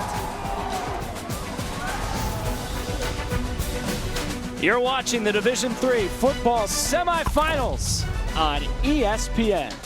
Happy Hanukkah if you're already celebrating. Merry Christmas to those celebrating in a couple of days. It is the best time of year all across America. Why did no one tell me Zootopia 2 is playing at the theater here in River Falls? I was looking for something to do when I got into town last night. Evan Stockton, Tyoka Jackson hanging with you. Glad you're watching wherever you are. Coming into this game, Tyoka, we knew these two quarterbacks up for the Division III Heisman, the Gallardi Trophy, were going to play well. Figured they would, but the story right now, Blaha, ever since he got injured on the second drive of the game, he's not a threat running the football. Yeah, he's been a different quarterback because of the shoulder. 9 rushing yards? Are you kidding me? This guy came in averaging 5.2 a carry with 15 touchdowns. So that part of the offense is gone. He's now a manager, more of a manager. Even though it's his off arm that's hurt, he's not throwing the football down the field the way he was before the injury. But managing can be enough. It's just now the others are going to have to step up and begin to make plays. Jalen Reed has done that. You need more from Trevor Asher and guys like Austin Rush and others. And so for Bay Harvey, more of the same. In fact, he's been excellent in the run game, more so than we even thought. And so continued running the football with Schroeder and Harvey and let the offensive line control the game. Last week here at Raymer Field, it was the coldest game in the history of the stadium. It was 1 degree at kickoff. It's in the 20s right now, but with those 30-mile-per-hour wind gusts, it feels like it's 2. And a lot of the crowd found warmth in their cars underneath the stands at halftime. They're coming back. They're bundled up, and they're hoping for a second-half comeback. Having played in multiple games that's similar to this, maybe not quite as cold, but having played in Lambeau and other places, you're fine when you're on the field, actually running around and playing. It's the sidelines. That's when the cold begins to take over your body. You got to find a way to keep moving, stay warm, without tiring yourself up on the sidelines. And you'll see guys just sort of doing little jumping jacks and moving around, just trying to stay warm. Sherbel to kick it away. Moore Fields at the 11. Josh Moore. Ooh, he got crushed. Gage Tim smacked him before he could get to the 30. He's the first defensive player of the year in Region 6 in the history of this program. This guy is a football player. It doesn't matter if it's special teams or base defense. He sees ball and hits ball as well as anybody playing D3 in the United States of America. Bay Harvey, you just saw it, 2 running touchdowns, 1 passing in the first half. He now holds the Johns Hopkins record for touchdowns accounted for by any Blue Jay all time. And they've been playing football there since 1882. That's a long time. I don't even know who the president was then. Speaking of political figures, you may or may not know that the current governor of Maryland, Wes Moore, is a Hopkins alum. He played wide receiver at Hopkins. He spoke to the team before last week's game. There's a non-zero chance the governor of Maryland is watching and listening to us right now, Tyoka, so we can't screw up. Very slick way of non-zero. I like how you put that. I agree.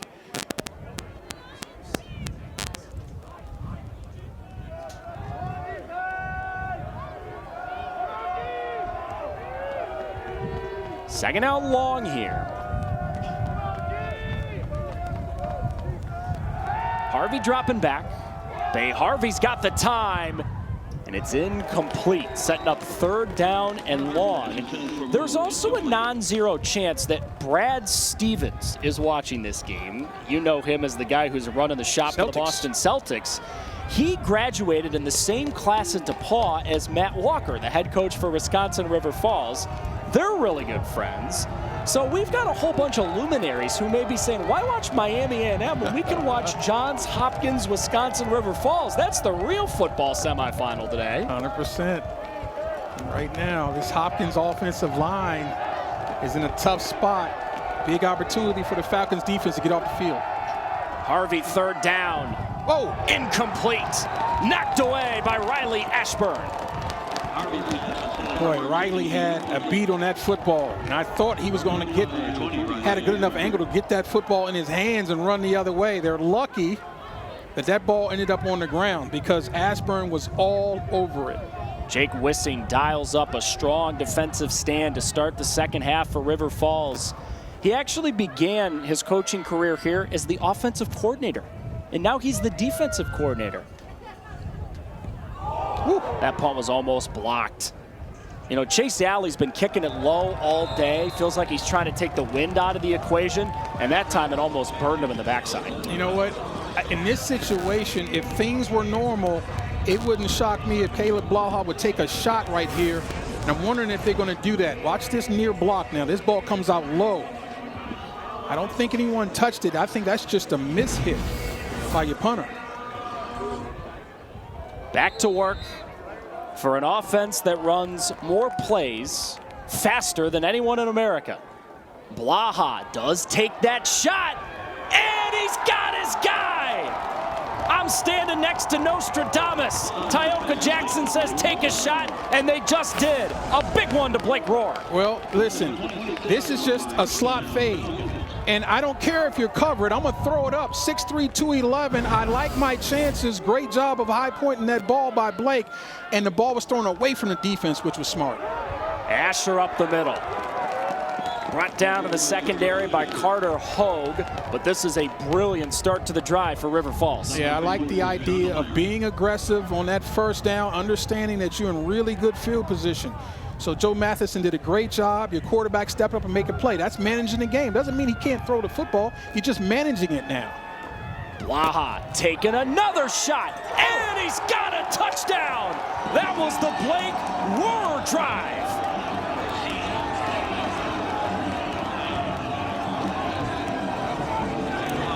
So excuse me if you thought managing the game meant we weren't going to take our shots. No, that meant getting the ball to our playmakers and not asking Caleb Blaha to play hero ball. He can still be a hero, just in a different way. And I'm just telling you right now, Rohr is showing me something. Big, physical, but really soft hands. 5 straight games where Blake Rohr has caught a touchdown. 9 this season. He leads River Falls. High snap put down, and a pivotal extra point is good. Jake Barnard with excellent work getting that snap down, and excellent work here. Blaha to Rohr, and River Falls back in front. Lest you think the River Falls offense would go quietly into the chilly afternoon a few days before Christmas, Blaha and Blake Rohr answer. Number 7 in the middle of your screen in white, that's Carter Hogue. He's playing off man, but he's shading inside as not to give it up. Watch the route. Stick him inside, break out to the corner route, and now he's playing catch up. If the ball is on time and on target, there's no defense of it. What a beautiful throw by Caleb Blaha, and a great route by Rohr. We are playing a football game in Wisconsin, so it's time to jump around. You gotta love it. We're actually closer to the Twin Cities than we are to Madison, but you gotta find reasons to stay warm. What a crowd at Raymer Field today. Biggest football game in the history of Wisconsin River Falls. Best season they've ever had, and trying to get to the Stag Bowl, the national championship in Division III for the first time ever. And now it's time for Johns Hopkins to answer offensively. They had the ball to start the second half, but they went 3 and out. As perfect an ending to the first half was for Hopkins, that's as perfect as it was for the Falcons to start the second half. You got your 3 and out, played complimentary football, got the big play on first down offensively, and scored. And so now, as you said, the response has to be good. Shebrel's kick, they let it bounce, and that's such a smart decision by Josh Moore. It's going to give Johns Hopkins a really good field position. Kicking team. The ball will be placed at the 35-yard line. First down. I expect this response to be a little different, though. Reestablish that running game. Didn't work in that first drive. But let's go ahead and give Jeff Schroeder an opportunity to see if he can now test this run defense again, continuing to do it. Obviously, you know Harvey has been excellent with the quarterback run game. But I'm looking at number 20, one of my captains now, and saying, hey, let's see if we can lean on you and move this football and get this offense back into a rhythm.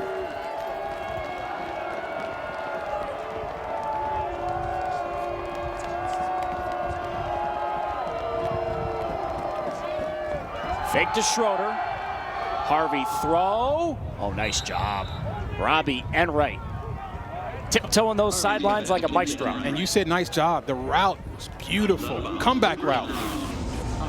Just driving the defender off, coming back to your quarterback, and that ball is thrown exactly where it needs to be, to the outside. That's execution personified.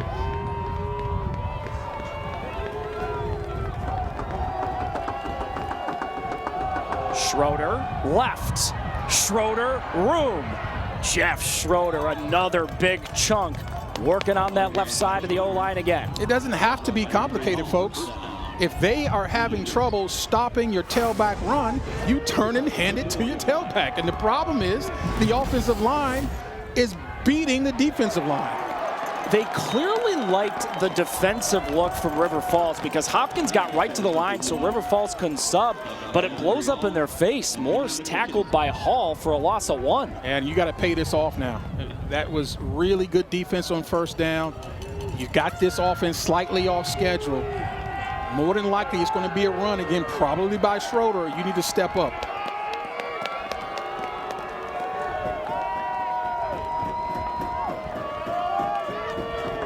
Changing the play.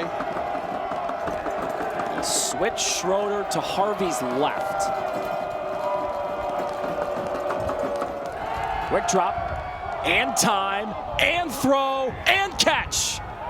Cole Crotty, yet another catch in already one of the best careers at receiver in the history of Hopkins. It looks like the defenders fell down. And the question is, was it the route that made him fall, or was it the turf monster guy? And you see right there, number 28, Peter Ledoux, fell down. So that made it an easy pitch and catch on the outside.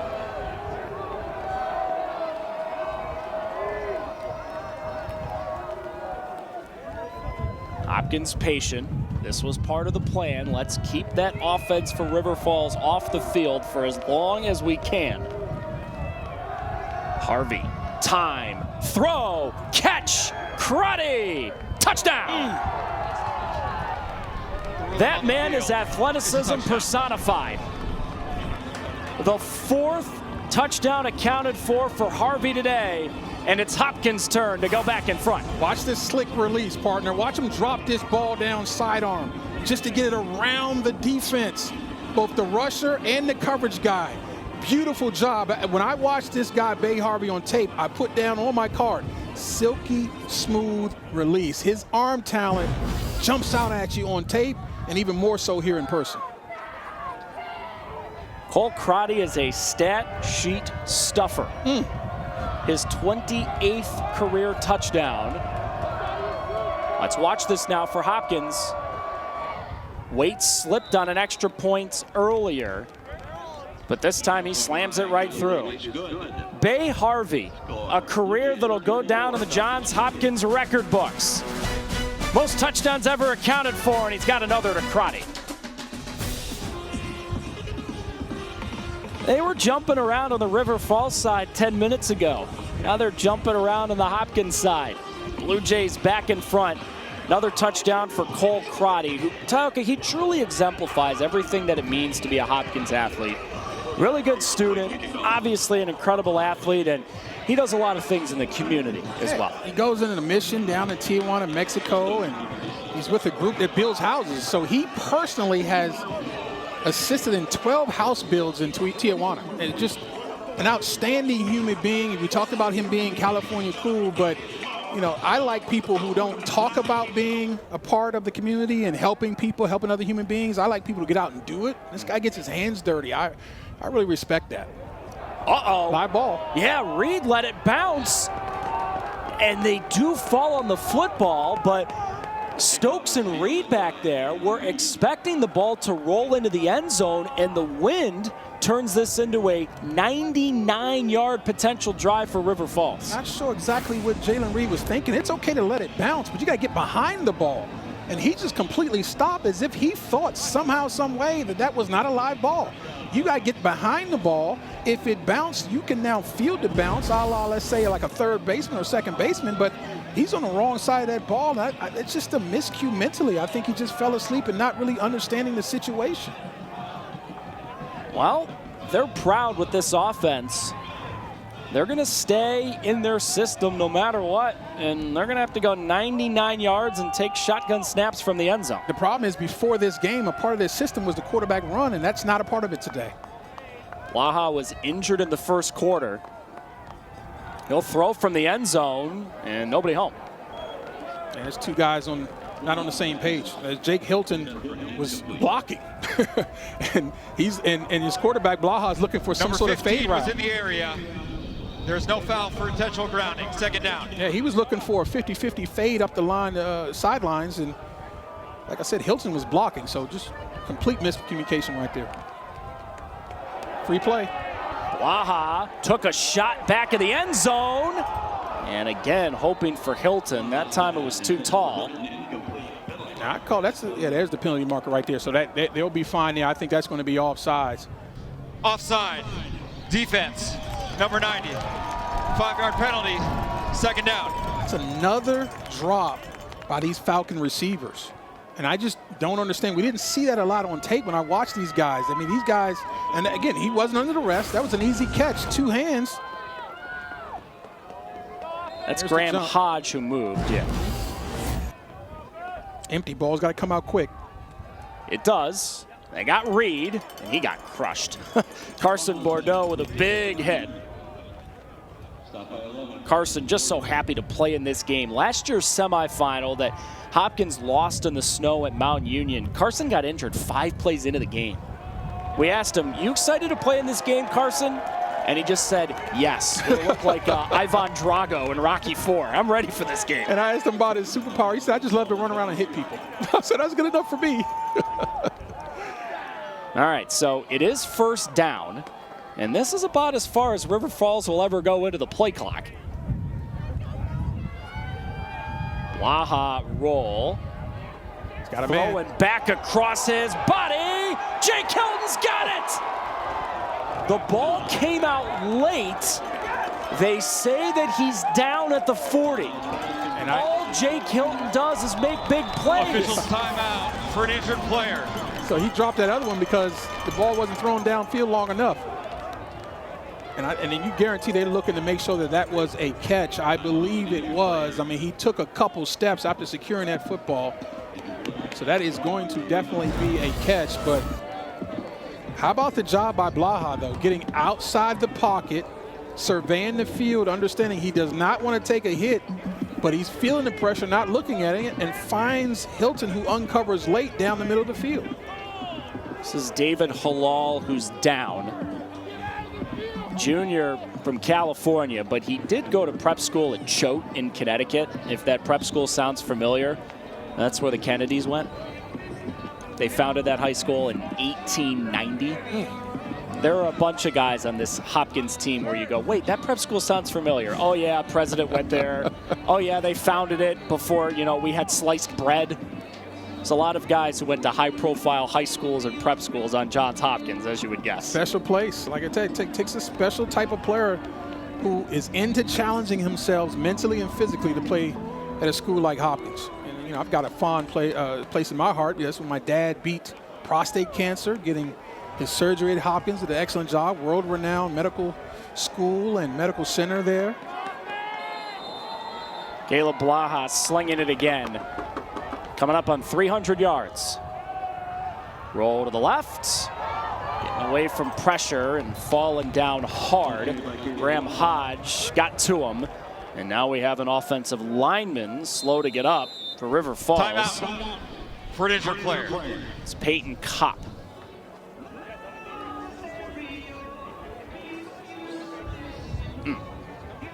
Injured player. Peyton grew up not too far from here in Plum City, 30 miles from River Falls campus. Guy who set the school weightlifting record at his high school. Timeout. And we're hoping he can get up and continue in this game after this. Caleb Blaha, one of the finest quarterbacks in the history of River Falls football. In the biggest game the program's ever played, he's making it happen, Tioka. And he's doing it in pain, showing his toughness. It takes a tremendous amount of mental toughness to play through the pain and drop dimes. It's not his throwing arm, but folks, make no mistake about it. When you get a shoulder that's hurt, all your upper body movement is going to tax that joint. There's no question about it. So he's feeling it on every throw. But we talked about him now becoming a game manager. This is what it looks like. They're not asking him to be explosive in the run game, but they're still asking him to be explosive in the pass game. Run Trevor Asher. His tackle in the open field, wrapped up by his shoelaces by Browning Trainer. The junior from Nashville who went to the same high school, Montgomery Bell Academy, as Marcel Reed of A&M, who's down by 7 right now with 2 minutes to go. Caleb Blaha with room, sacrificing his body. That looked a little bit like John Elway in the Super Bowl, diving ahead for a first down. How about that? Again, the toughness. And I told you again, not the explosive run plays. This is the first time we've seen him run in between the tackles since the injury. Everything else has been outside, and he's been looking to slide. Not that time. Ruling on the field of the runner making a line to gain is under further review. Shocker, the crowd doesn't like it. They're like, let him play. And I'm surprised they didn't get the ball snapped as fast as they go, and you can best believe they were trying. I mean, seriously, you got to give Caleb Blaha so much love today. Blaha gets hurt on the second drive of the game. He came out for a handful of plays. As you're saying, Tioka, he clearly is not 100%. But as Matt Walker, their coach always says, strap it up. We got to get this thing to the finish line. We got to get to the national championship game for the first time. He is personifying that right now. So again, here comes a quarterback counter. Now here, watch him put his shoulder down and dive for the first and deliver a blow on that hurt left shoulder. Are you kidding me? Watch him finish this run and watch the left shoulder hit the defender right there. Finishing falling forward, understanding I need to get this first down. That's the type of toughness and competitiveness that you love to see at the quarterback position, and Blaha's got it in spades. After review, the ruling on the field is upheld. First down, River Falls. What they do in that halftime locker room to get that shoulder feeling a little bit better? He felt good with throwing it in there, didn't he? A little icy hot, maybe a little massage. Tioka, you would know better than me. Sometimes you just got to get a little extra something at halftime to get to the finish line of a football game. Blaha going deep again, and he missed the man he wanted that time. Looking for Ben Wazlowski. Ben's the guy who came in and played quarterback for Caleb Blaha when he was injured in the first quarter. And he got a couple snaps at quarterback last year, so I guess we shouldn't have been as shocked as we were, but I know they're glad to have 14 back there. Nice catch. Austin Rush went up high to get it, and then Jack Schondelmeyer got him to the turf. Number 24 for Hopkins, a big Georgia Bulldog fan. He will be closely following their playoff run the rest of the way. Yeah, that's one of the first times we've seen Rush. He's an outstanding player. 68 catches, 8 touchdowns coming into this game. He's their leading receiver. This is a very, very important flag. As it stands, it's 3rd and 5. Snap infraction. Offense, number 62. 5-yard penalty, 3rd down. How does this change the play call now? Well, first of all, that's a terrible mistake to false start in your own field, but I think it changes it a lot. If you're trying to set up for a field goal, now I think the strategy is set up for 2 more downs. So you don't have to get all 10 on this play. You can get a minimum amount of yardage and set up for a 4th and short, and you'll be fine. Deep drop. Blaha taking a shot, going for it all. There's the flags. Blake Rohr, who's already caught a touchdown in this 3rd quarter, was tackled by Brian Doherty. Yeah, I mean, and he wasn't turned around, had no eyes on the ball.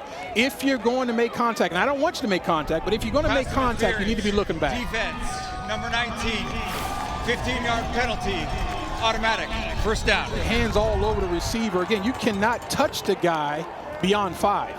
And he's sort of grabbing him for the last 10 yards of the play, so easy call for the officials. Again, you don't want to touch a guy, but if you're looking back trying to find the ball and make contact, they'll usually let it go. He had his back to the ball, reaching out and grabbing the receiver, easy. And remember, in college, that is a smart penalty if there's such a thing. In the NFL, they put that ball at the 2-yard line. Blaha throwing deep again, and he's got his guy again. Jake Hilton, his 3rd touchdown in the last 2 weeks. How about that Selly swapping up the chips?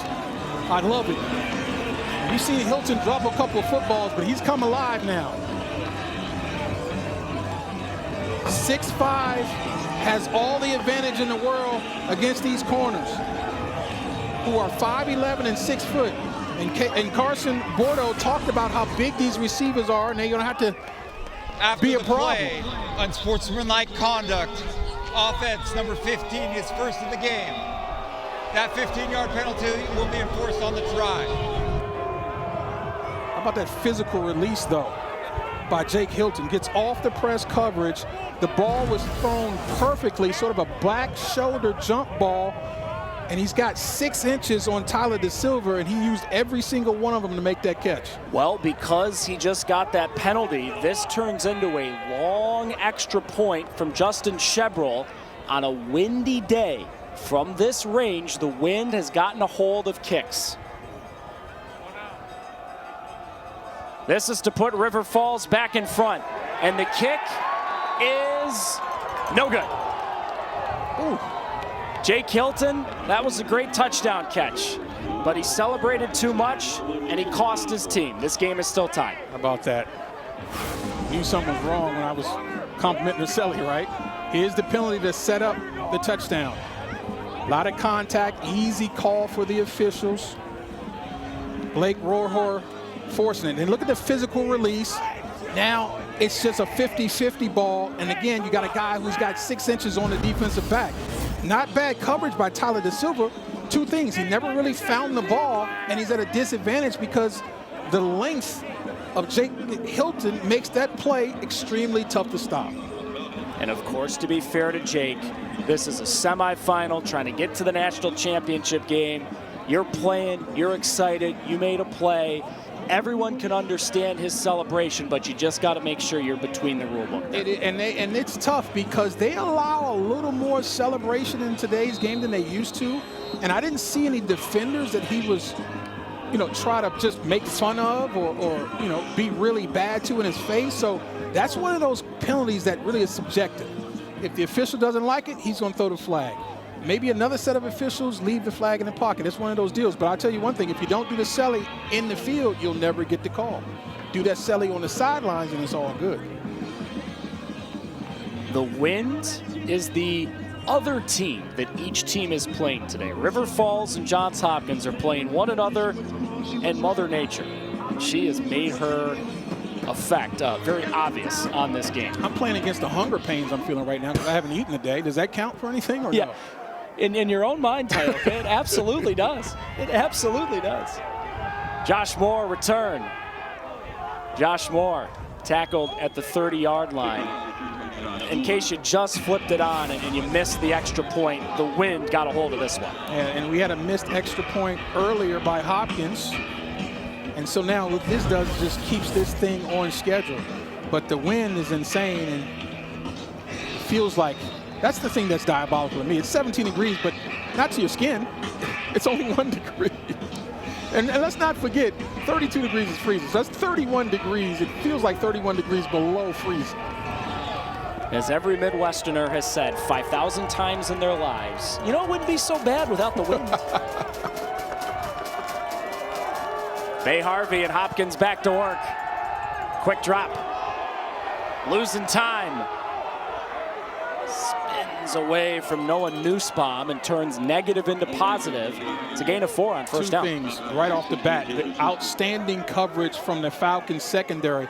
But again, the offensive line, how about the time?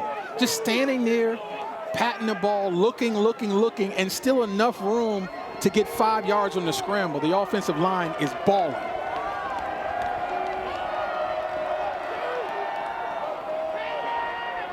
Time for Harvey again. Incomplete. Robbie Enright had to turn into a DB there. No doubt. Looking for a 50-50 jump ball. And I think he was taking a shot because he thought he had a free play, but there is no flag on the field. This is a couple of times today where Hopkins has thought they've had free play, but I guess River Falls jumped and then got back. Biggest play of the game. Is this the time if you're Joe Matheson, Jake Wessing, the defensive coordinator of Wisconsin River Falls, do you dial up some pressure, understanding that you have not been able to put consistent pressure on Bay Harvey, and in this situation with only 6 yards to go, leaving him standing is a deadly proposition. Here's the pressure. Harvey running all the way. Harvey couldn't make that man miss. Tackled in the open field by John Klefstad.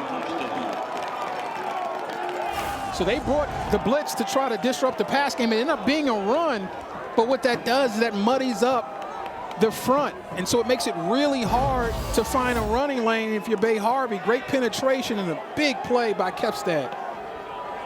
His role has gotten bigger and bigger throughout the season. 5 tackles last week. Another line drive punt. Reed lets it roll. And the River Falls drive will start right around the 30-yard line. The Division III playoffs continue with the championship game, the Stag Bowl, January 4th on ESPN. For more information, visit NCAA.com, the home for all NCAA championships. Their facilities here at Wisconsin River Falls are beautiful. They've spent over $50 million on these facilities within the last couple of decades.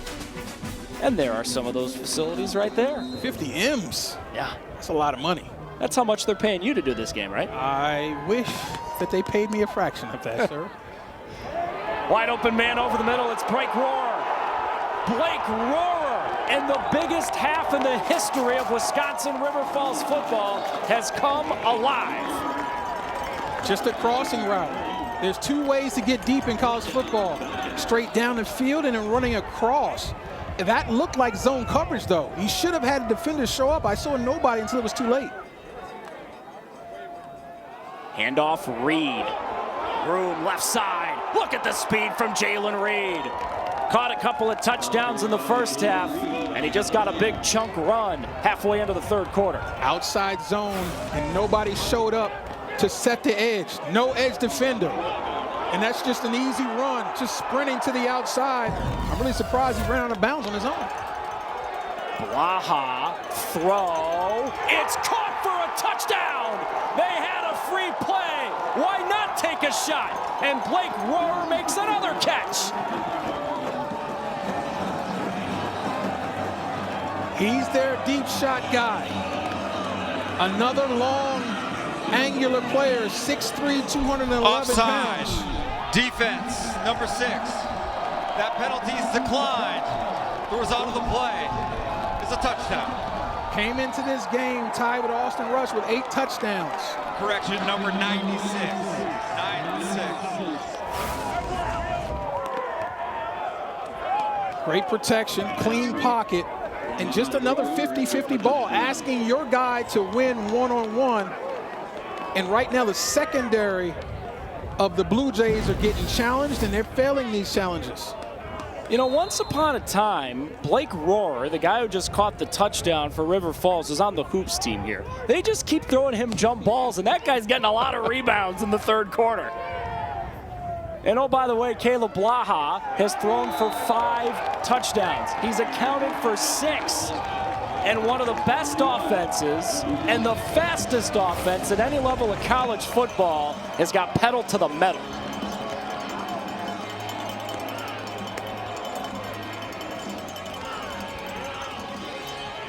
Zoom out here, right? Wisconsin River Falls was down at halftime, and Johns Hopkins was getting the ball to start the second half.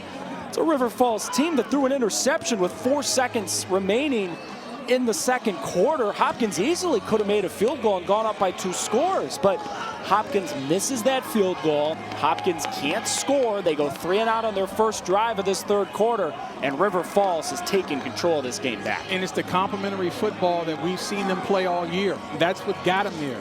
The defense getting off the field on third down, and then the offense taking the football and scoring with it. Both big plays through the air, and then the efficient plays that drive the ball down the field through the air. This is the best passing offense in D3, and you're seeing it live right now. Shebrel kick. Josh Moore return. Fields it at the 6. Coming left. Flag way behind the play. The whole crowd here at Raymer Field knew it before they threw that flag. It's going to be a hold and a long field for Hopkins. Great job of selling it, too, from the River Falls. During the return coverage guy. Return team number 19. That penalty be enforced half the distance to the goal. First down. Hopkins. Man, we got to give some love to the crowd here at Raymer Field. It feels like 1 degree outside. I don't even know if it's this cold in the North Pole right now. But this is truly, as Jim was telling us, Jim Bayer was at halftime, Tioka, this is one of the biggest days in the history of this town. And they're frozen on the Hopkins side right now. And yeah, they're also frozen over on this side, but they got frozen smiles on their faces. That's right.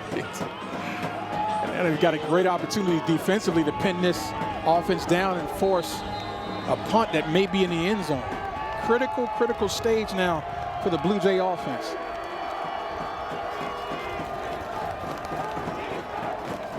Harvey standing in his end zone.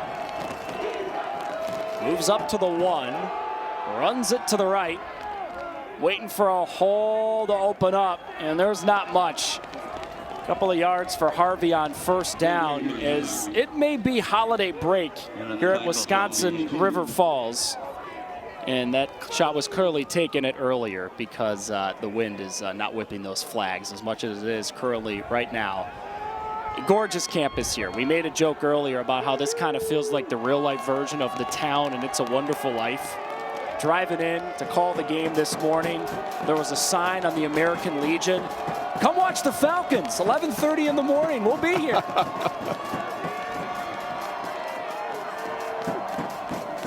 Still a long way to go, but they're feeling good. Harvey to run again. Bay Harvey got away from 1 and got away from 2. Those were a couple of nasty stiff arms from Bay Harvey. Yeah, he's showing me something. We talked about his release and how beautiful a passer he is. But this is the best rushing game that I've seen him have. Stiff arming a big man, stiff arming a little man, same result, missed tackle. First, he stiff-armed the defensive lineman, and then he stiff-armed Braden Jones in the secondary. Bay said, "Get off me," twice. Big first down, though. Again, River Falls defensive line jumps, but they get back in before it can be called offside. They're going on sound, which is a no-no. You got to go on movement if you're a defensive line. Harvey, all day. Can set up a cot back there. Now Harvey rolls, and he's crushed. Oh my goodness, Noah Nussbaum sends Harvey to the frozen turf, and there's a flag. Gotta believe they're gonna take a look at possible targeting situation. You just hope Bay Harvey's all right. This is the type of hit you do not want to take on frozen turf. Down the road at TCF Bank Stadium about a decade ago, they played a game on Monday Night Football in conditions like this, and Brett Favre's career essentially ended on a hit like this. You hope Harvey's okay, and there's no malicious intent on this hit, but personal foul. He got crushed. Targeting, defense. This play is under further review. And now everyone rooting for Hopkins football holds their breath. So he's a runner. He's not a defensive player. So you need a launch, and you're looking for the contact with the helmet. That definitely is contact to the head and neck area of Bay Harvey. But I don't think the defender's head is involved. He does drop his head, though. Oh, yeah, there it is. So he drops his head and looks like he makes contact with the crown of the head. That, to me, looks like textbook targeting. And this is the thing that's tough as a defender, Tyoka. You know this better than me, right? So Bay Harvey, he's kind of in that no man's land where he's trying to go down. Yep. And Noah Nussbaum's coming in. He's a football player. He's just trying to make a play. Well, it turns into a potential targeting penalty. And I think the key for Noah is that you have to keep your head up. See what you hit. Yeah. He dropped his helmet. I understand you can't control how low Bay Harvey does, but what you can control is bowing your neck. Watch the helmet drop down. You see that? That's as soon as you get in that position, if you make contact with the offensive player with that helmet, it's going to be a penalty. Keep your eyes up, and guess who that protects? It protects the tackler. You do not want to stiffen your neck and elongate that neck on contact. There is no foul for targeting. Number 46 can stay in the game. Yeah, and this is just one of many situations that tells me I have no idea what targeting is, because I thought I saw contact with the crown. And you're not going to see it a great look at it from that position. It looks like shoulder, but from the other angle, I thought I saw some contact with the drop helmet. So now the attention turns to Bay Harvey. Yeah. And can he do what Blaha did, and that's come off the bench, injured, sore, and get back into the football game? We sure hope he does. And now we see who takes the snaps at quarterback for Johns Hopkins. It's Luke Baker, the sophomore from California. He was a transfer from Sacramento State. Power in their own right. Ethan Lawler was listed as the backup quarterback, but with your season on the line, you got to go with what you feel most comfortable with, and they're comfortable with Luke Baker, who's thrown 10 passes all season. Not a lot of tape on him. That could be a good thing or a bad thing. Yep. But the conventional wisdom is whenever the backup quarterback comes in who hasn't played a lot, you blitz him. And that's exactly what happened on the other side. B.J. Hill decided to come after the backup quarterback who was a receiver, and he kept doing it. Dan Waddick has got to be careful here. Trust me, I understand him being frustrated, but he's at risk of getting kicked out of the game here. And you got to believe it's because of the no calling and targeting, right? Yeah, and again, you can 1,000% understand his frustration, and credit to the officiating crew here for letting him get his piece in. My guess is he's probably saw a replay of it, partner. Yeah. So Luke Baker's in. Bay Harvey's out for now. Baker, check down. Schroeder's wide open. Went through his progressions, and Jeff Schroeder was all alone. Great job by Baker. Coming into a playoff game, a semifinal game, and has the wherewithal to trust his offensive line and go through his progressions. Are you kidding me? That pocket was nice and comfortable, and that's a great job of taking the check down and getting the first down.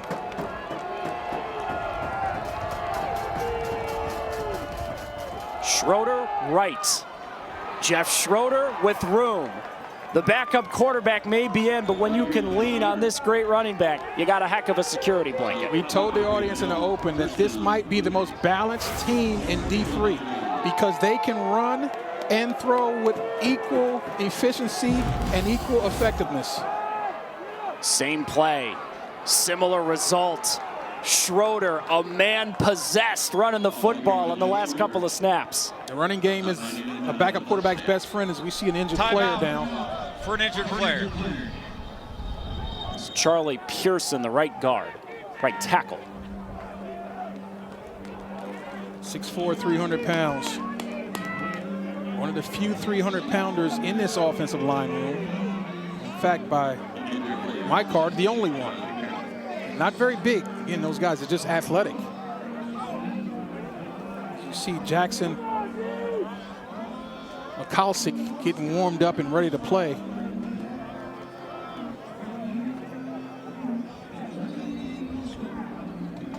Charlie Pearson, the senior from Rumson, New Jersey. Footballing family. His dad, David, played college football at Brown. Let's watch the top right of the screen here. He's getting the block. Does a heck of a job of turning out the defender. Now, see the back of 66. Let's see what happens with the lower body right there. The defender rolls up on it. Looked like Riley Ashburn looked like. Number 20, black. You hate to see that. Those are the ones that scare you. And he was doing an excellent job of blocking, doing his job perfectly. Whenever you can close the gate on the defender, turn your back so that the running back can see an easy cut lane. I mean, that's a beautiful job. By the way, they're working on Bay Harvey on that sideline after he took that big-time hit from Noah Nussbaum. Looks like he's gimpy on his lower leg as well. They put a sleeve on it. He's going to try to warm that thing back up. I mean, the subplots in this game are extraordinary. Right? You got two programs trying to make a national championship for the first time. You got two quarterbacks coming in who are up for the Gillardi Trophy. That's the Division III equivalent of the Heisman. They've both injured and left the game at some point. And now Johns Hopkins, with their backup quarterback on one of their best drives of the second half, sees one of the best members of their offensive line leave with injury. And he took care of the football as well. Now Harvey's back on the field. Now, how does his game change? He's been amazing on the ground. He has a lower body injury. Can he still be able to run the football as well as he's been doing it all game? Fake. Harvey. Throw. Incomplete. Dropped it. Robbie Enright couldn't hang on. He just flat dropped it. Whenever your quarterback is injured and hurting, everybody else's concentration and execution level has to rise to pick up for it. Easy catch, really. Great route, comeback route on the outside. The ball was where it needs to be. He just flat dropped it. Now, Bay Harvey didn't look as fluid on that rollout as he's been looking all game. So I should continue to check to see if they continue to call the quarterback runs, which has been so effective. Took a big hit earlier on this drive, and Bay's back in. Middle screen. Cole Crotty waiting for blocks. He gets one more. He may be gone. Gage Tim got him from behind. How about the pursuit by Tim? If you don't get number 12 blocked, he's going to find the football because he's not going to low. And when you throw those outside screens, you're hoping the defensive line is going to be lazy. You're hoping inside defenders aren't going to run in the ball. Well, you can't hope that with Gage Tim. He's running and playing hard every play.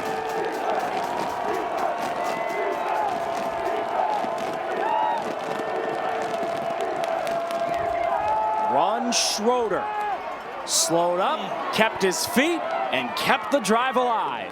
First down, Hopkins to the 25. 5'11", 190. But he's got some toughness and physicality. Look at this, running through arm tackles. You better wrap up and grab cloth to get 20 down because he's not looking to go down on his own. That's a full day's of work and not even 3 quarters for Jeff Schroeder.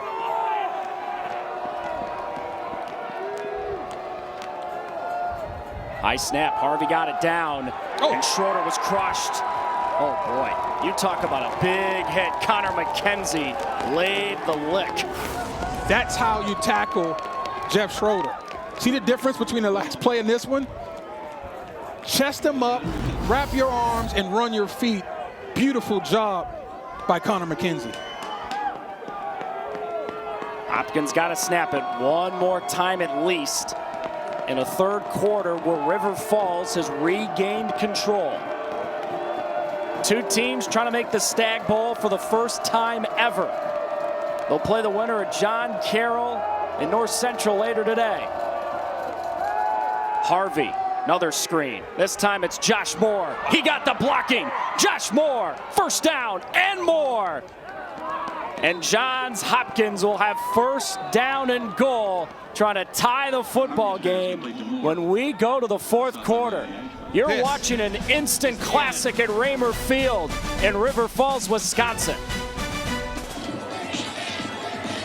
As a wise person once said, the cold never bothered us anyway in River Falls, Wisconsin today. What a ball game. We go to the fourth quarter with a spot in the Division III championship on the line. And the two guys, Tyoka Jackson, that we highlighted at the top of the show, the two guys up for the Ghilardi Trophy, the equivalent of the Heisman at the Division III level, Bay Harvey and Caleb Blaha have not disappointed. They haven't, and the toughness is what's leading this. Both of these guys got hurt, laid down on the field, went to the sidelines, came off the bench, and didn't miss a beat. Got a tremendous amount of respect for them coming into this game, but now I love their toughness even more. Schroeder behind Harvey. Ty Pugliano is in the game for the first time. They give it to Schroeder. He's cutting back to the middle, and the rugby scrum stops him before he could get to the goal line. He's to the 2. Which interesting, I have complete confidence that if Bay Harvey was 100%, you would see quarterback design runs in this situation. I'm thinking right now defensively, I'm keying on Jeff Schroeder. I think he's going to be the guy they're going to turn to. It's Pugliano. Whoa. His first carry of the game is for 6.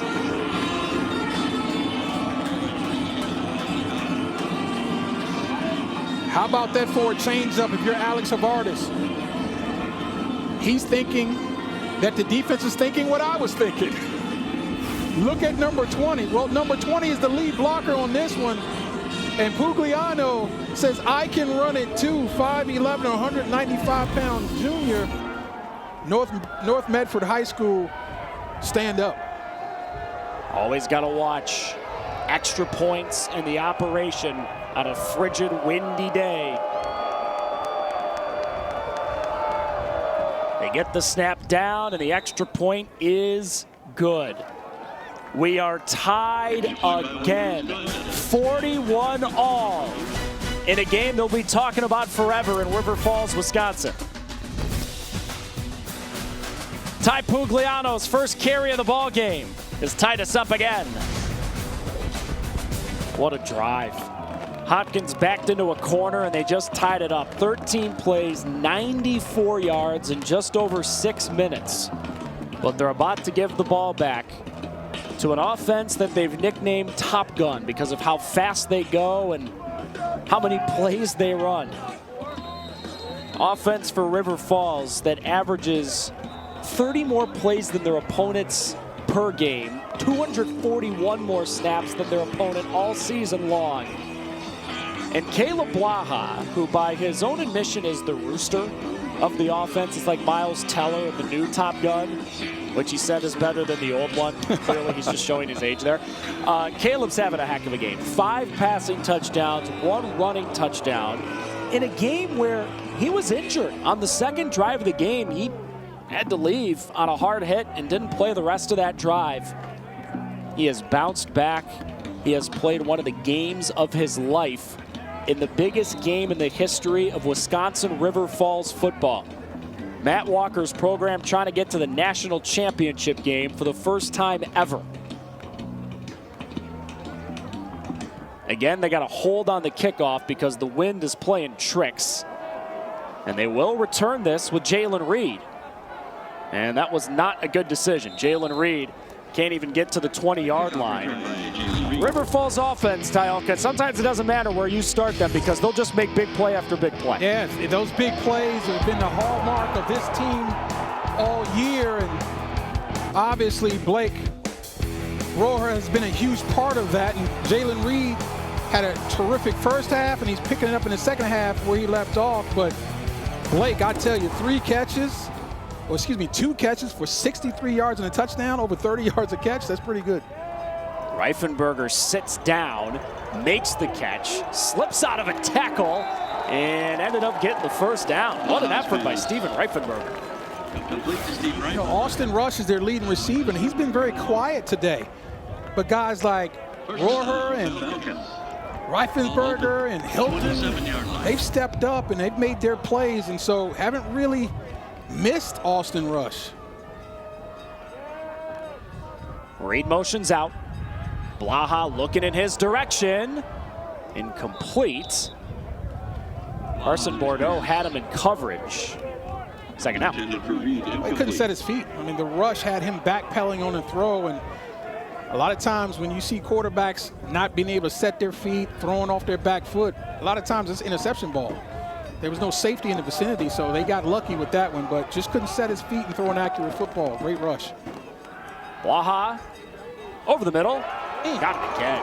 Jake Hilton got hit hard from Carson Bardell, but he hung on and moved the sticks. So we've seen a lot of 50-50 balls, go routes, and crossing routes. This time, you're going to see Blaha just throw it to a tight window and put some mustard on it. Had to zip it in there because the window was closing fast. Great job right there by Hilton. Still going quick. Pressure coming. Blaha got away. Late hits. No call. Went into a slide. Trainer made contact, but they rule incidental. No flag. I've seen that get called now. Blue Jays defense are lucky that they didn't get a personal foul on that, but this is the Caleb Blaha we saw on tape now. He's starting to feel a little bit better, more decisive with taking off and running. Wide open again. Reifenberger was in the middle of a 3 wide receiver stack and he slipped free. Yeah, and the reason is he's the outside receiver. You're going to see Daniel Stokes clear out. Timeout. Furniture player. Reifenberger squares that thing in and the ball is where it needs to be. The timing is what made that such a successful play. As we check the injured player. In case you're wondering, too, you may remember that they instituted rules before the season in college football to try to avoid, quote-unquote, faking an injury to slow down fast offenses. But if a guy falls down before the ball's spotted, it's okay. And Kevin Ola was down before they spotted the ball. So. That's a great point. Winner of this game gets the winner of North Central and John Carroll. Slated to start 4:30 on ESPN+. You know both those teams are warming up on the field right now, but someone is updating someone on the field of what's going on in this game. 41-41, 12:35 to go in regulation. Somebody here in River Falls, Wisconsin is picking up the biggest win in program history because they'll make the national championship game for the very first time. Two programs that have been playing football for a long time. Hopkins has been playing since 1882. River Falls fielded their first team in 1895. Problem for Wisconsin River Falls for so long was they were just in the wrong conference. They're in the same conference as Wisconsin Whitewater, who used to run Division III football. But Matt Walker, part of the reason he took the job as head coach was, hey, I want the challenge. This is a great conference. And that dream is coming true this year. Blaha stepped up and threw low, incomplete. Wazlowski couldn't pick it off the turf. I love the feel now from Caleb Blaha. That's pocket presence. Watch him slide up into the void. Just couldn't get enough on that football. Obviously, Wazlowski trapped it on the short hop. Throw again. Caught. Wazlowski, you know, he slipped as he caught the ball, and I think that actually helped him because the defender over-pursued when he slipped. No question about it. And that time, this is not an easy catch. There's the slip. Now, he put that ball on the turf after he caught the football. That ball should be dead where it touched the turf. Snap it quick. Blaha sacked. He's been escaping pressure all second half. He couldn't do it that time. Will Seibert wrecked him in a bear hug. Oh, that's a timely sack because this offense was in a groove. You get a pass rush right up the middle. That's Will Seibert with an excellent play. But see a stoppage here. You got to bump the play clock back up. Looked like they moved the ball up a little bit too. The ball had moved back some. Second down and a mile. Blaha throw high for Wazlowski. And it's about to be third down, and they got to get to the Twin Cities. Again, another miscommunication. Blaha expected Wazlowski to continue up the sidelines, but he bent that thing in on a deep dig route. And in that situation, we don't know who's wrong, but together they're both wrong. Day ruled by offense.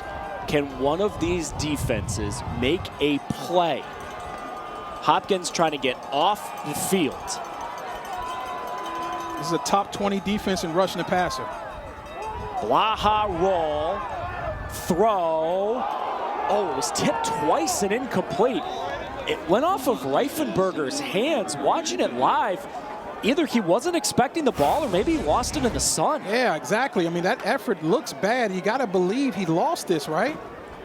Yeah, he had no idea where the ball was. My goodness. And that is a tremendously fortunate carom off the defender's shoulder pass, because most defenses practice that all the time. The old school tip drill. I know you did that in high school. Everybody does it in high school and all the way up through every level.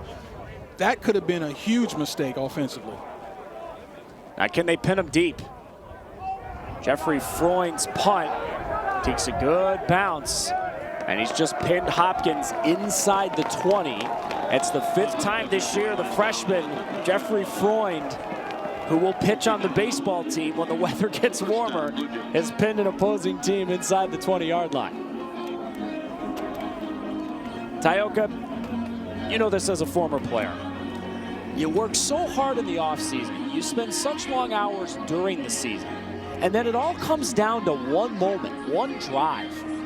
All that hard work for Hopkins, all those 6:30 in the morning practices this week because they're taking finals at one of the best academic schools in America. They've got the ball, tie game, 11 minutes to go. Can they have one of the best drives in the history of the program? That's the idea. Can you manage the moment? And this is a huge part of this game. Managing the moment will be running the football effectively. They start with Schroeder. A patient run that barely gained an inch. Carter Quam and Jack Olson combining on the tackle. That's good first down defense. That's what you need to do if you're the Falcon defense. You want to force a backed up punt. They really haven't done that all game. Here's their next opportunity. The last possession for the Blue Jays, they were able to get the ball away from their own end zone.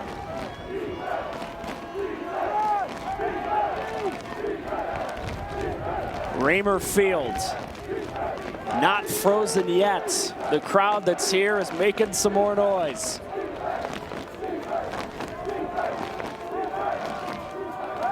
Harvey to throw. Bay Harvey with time. Schroeder came free, and Jeff Schroeder got the first down. Excellent job of taking what the defense gives you. He wanted to push that ball downfield. There's no question about it. But that's a disciplined quarterback. And you expect that from a grad student. He's been around a long time. Look at him going through his possessions. Number 1, number 2, I can got this check down to number 3. He'll get the first down for me. Bay Harvey, another stat sheet stuffing game, running and throwing. Best part about it, though, no turnovers. Came to this game with an 8-to-1 touchdown to interception ratio. That's amazing. Schroeder again. Run into that strength of the offensive line on the left side. Nwosu, Cornacchio, both excellent all year long, and they're leaning on them during the biggest drive of the season. Yeah, this Nwosu guy, 6'3", 280. They say he's listed at 280, number 77, but he's a little bit more like 260 or less as the season goes on. He has a chance maybe to be a guard, maybe to be an H-back, fullback type.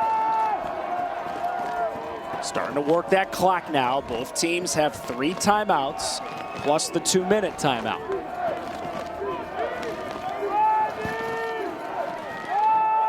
Schroeder again. Room again. Another first down for Johns Hopkins. Taylor Susner made the tackle. We talked about managing the moment. And when I say that, I'm not only talking about the players. They got to manage it, obviously. But the coaching staff has to manage the moment. As we see number 77, Nwosu going off the field. But again, disciplined play calling. Let's get a look at this. Actually, that's 62. Number 77 sealed the block. That's 62. He went off the field. Jeff Schroeder went off too, Tioka. So now you got Ty Pugliano, who his only run of the game was for a touchdown in the last drive. They fake it to him. Long throw caught. Oh, man, what a throw. Cole Crotty to catch.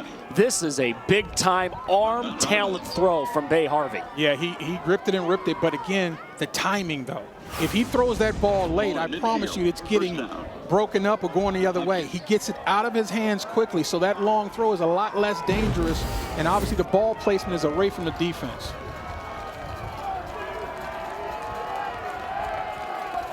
A drive that started inside the 15 is to midfield.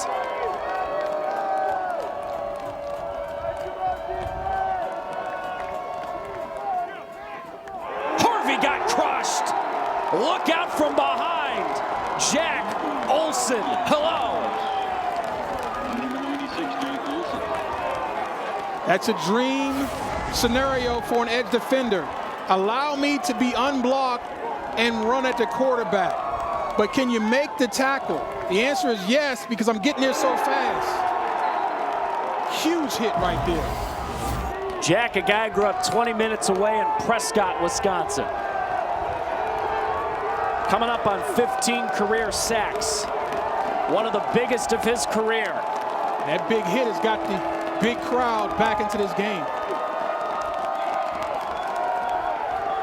Whistles. No play. Hopkins calls timeout. Prior to the snap, timeout. Hopkins, their first. 30 seconds. It's a great timeout because I think that screen was going nowhere. Nowhere fast. River Falls defensively were all over it. I think you're going to see a tip ball right there.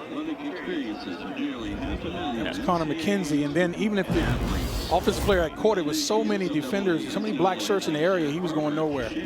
Let's think about this now from the Wisconsin River Falls Game clock operator, perspective. please put 7:01 on the clock. 7:01. Two teams that have played hard schedules.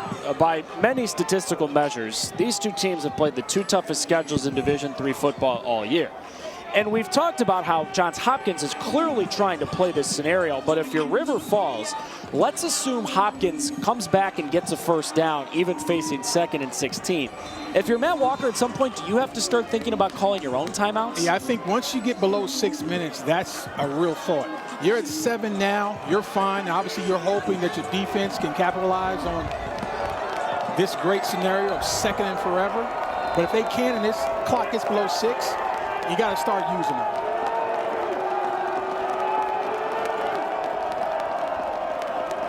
Pugliano remains in. They fake it to him. Harvey throw it off his back foot, and it's incomplete. Cole Crotty had a step, and then out of nowhere, Andre Hall knocked it away. Holding. Offense. Number 72. That penalty is declined. 3rd down. So first of all, the pressure forced Bay Harvey to continue to back up and throw off that back foot. That allowed the ball to sail and gave Andre Hall all the time he needed to come over and make a play, and almost made an amazing diving catch. Now, interesting call on that holding. River Falls, their first. 30 seconds. So Matt Walker, head coach of River Falls, he decided to decline that holding penalty. Rather than back up the offense and give them the extra down and try to play the field position, he's saying, no, I like where they are right now. I believe in my defense, 3rd and 16 or so, we can come off the field on 4th down. Here's the play again. Look at the pressure forcing the quarterback to move. Not setting his feet forces the ball to sail, and that's almost an amazing play right there. If you were faced with that situation, would you have made it 2nd and 26, or would you have declined the hold? Well, first of all, it depends on where the spot would have been had they walked off the holding. Was the holding at the line of scrimmage? Was it somewhere deeper? Where would the final ball have been set on that holding penalty? I think that's what matters. I'm okay with taking the ball or taking the opportunity to be 3rd and 15, 3rd and 16. I'm going to look my defense in the eye and say there's no way at home we're going to allow an offense to convert 3rd and 16. So I got one more play to get off the field. Obviously, the danger in giving the offense another play, an offense like this, they might mess around and get the first down. Now, I just need one play, get off the field, and the ball is back into our explosive offense's hands. Time to find out if it was the right decision. 3rd down, 16. Man coverage on the outside. They're showing all-out blitz. Here they come. Pressure coming. Wide open, John Bechtel. Coming into this game, Bechtel had 4 catches all season. His first catch was a touchdown, and this one converts on 3rd and 16. Yeah, they're expecting people to come free and that there'd be no time for Bay Harvey to find his open receiver. Bay Harvey knows exactly what's happening because they showed it pre-snap. He knew where his hot receiver was going to be. That's a tremendous job of executing a great catch by Bechtel.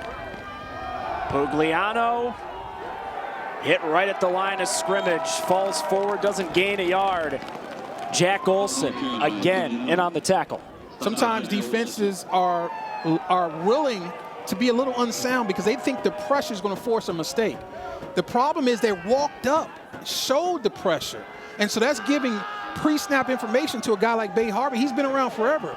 He says, okay, they're coming. I know where my outlet is. If I can just get this ball off, yeah, I'll give him a chance. Jeff Schroeder is back in at running back, injured earlier in the drive. Fake it to him. Harvey given time. Harvey looking downfield and throws high. Missed Robbie Enright.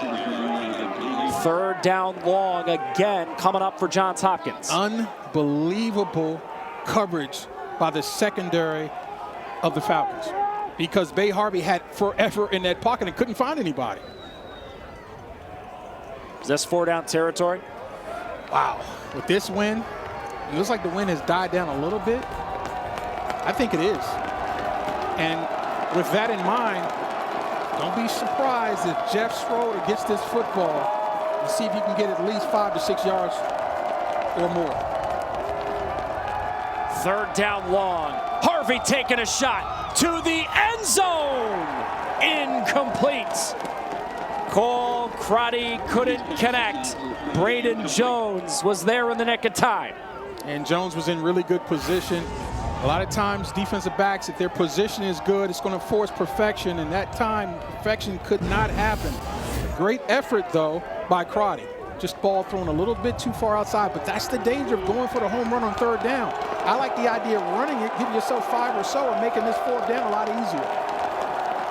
They will go. 2 teams trying to make the Stag Bowl for the first time ever. This is the biggest play of their seasons. Harvey's got it. 4th down long. Incomplete. Open back shoulder for Chad Martini, and Trent Cherry was there. Wisconsin River Falls has been playing football since 1895. This is the biggest drive they've ever had coming up. Whoever wins this instant classic at Raymer Field in River Falls, Wisconsin, will play the winner of North Central and John Carroll. John Carroll trying to get to the national championship game for the first time ever. North Central's trying to get back there. They're defending national champions. All we're thinking about right now, Tioka Jackson, is this scenario right here, right now. A River Falls program that, until COVID happened, had 19 straight losing seasons from 2001 to 2019. But they used the COVID off time to revolutionize their program and revolutionize their offense. And that Top Gun offense we've heard so much about has got the ball in a tie game with 5 minutes and change to go and a chance to get the program to a place they've never been. Caleb Blaha starts the drive with a run, and he gains a handful across the 30-yard line as Browning Trainer made the big hit. And now we got a Blue Jay slow to get up. North Central is all over those Division III champions. Cortland won it in 2023, Mary Hardin Baylor in 2021. They didn't play at the Division III level in 2020 because of the pandemic. Isaac Urquidi, 96, is the Blue Jay down right around the 32. It's how we open the broadcast, Tioka, talking about these two programs and how River Falls is in the best season they've ever had, and Johns Hopkins, a great program, finally trying to get over the hump. They've made the Division III playoffs 14 times. It's their third trip to the semis since 2018. But right now, everyone rooting for Johns Hopkins is real nervous because when Matt Walker's team has the ball offensively, you get real nervous. And you should be nervous because Caleb Blaha is now running design quarterback runs. So whatever was going on in the first half, he's either sucked it up or it's gotten better. And so now that dynamic is back into this offense, which makes them a lot tougher to stop. Jalen Reed motions out. Blaha. It's caught! How? It's into the arms of Blake Rohr, and that's the type of play that makes you believe it's your day. That's right. This is an interception ball all day. First, it got tipped 3 times. My goodness. Rohr, Johnny on the spot. Blaha to throw again. Contested ball, Rohr's got it again. And the biggest drive in the history of River Falls football is across midfield. Yeah, that's probably, for me, that might be the best throw today by Blaha because the margin for error was tiny and he fit it in anyway. Blaha, throw, rush, catch. Telka, I want to think about this too, right? We've talked so much about the pace of River Falls, but their coaching staff told us when time and score dictate, we will slow it down. I wonder if they start playing clock here at some point. Yeah, and you see right here, they are slowing it down to your point, but you got to be really careful with that. You don't want to get out of your identity. You don't want to try to turn into something else. The most important thing to do is score, but if you can have your cake and eat it too, you want to score with less than a minute to go. Blaha fields and throws incomplete. Again, that sun is playing tricks on guys. I wonder if the middle linebacker, Jack Smith, if he didn't get affected by the sun, because that ball was coming right to him. Another interception ball. When I was a player in the NFL, I used to say, Brett Favre would throw you 2 or 3 interception balls a game. The question is, can you catch them? And so right now, the Blue Jay defense, they aren't able to catch these balls that are coming to them. And like you said, maybe the sun is a factor. This is something new here at Raymer Field. They've never played a game this late in the year. Blaha, throw, and it's caught again. Jake Hilton, a big play machine the last 2 weeks. They're into the red zone. Yeah, right up the seam, love the throw, kept him away from the big hit from the safety. That's a beautiful job of not leading your receiver into safety, but hold up, not so fast. The officials are having a discussion, and I don't see a flag on the field, but they've got to be talking about a penalty.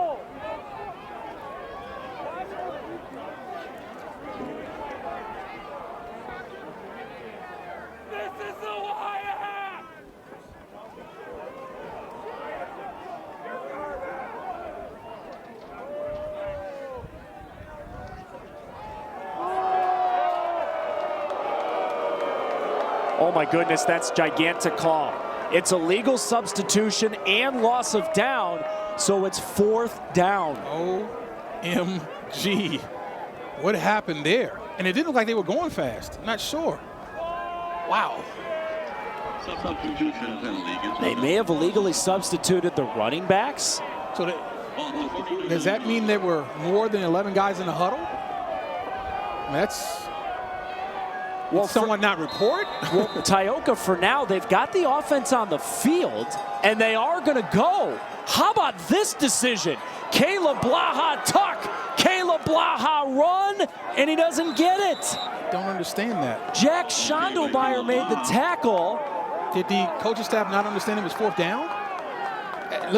Look at the offense is staying on the field like they don't know if it's 4th down.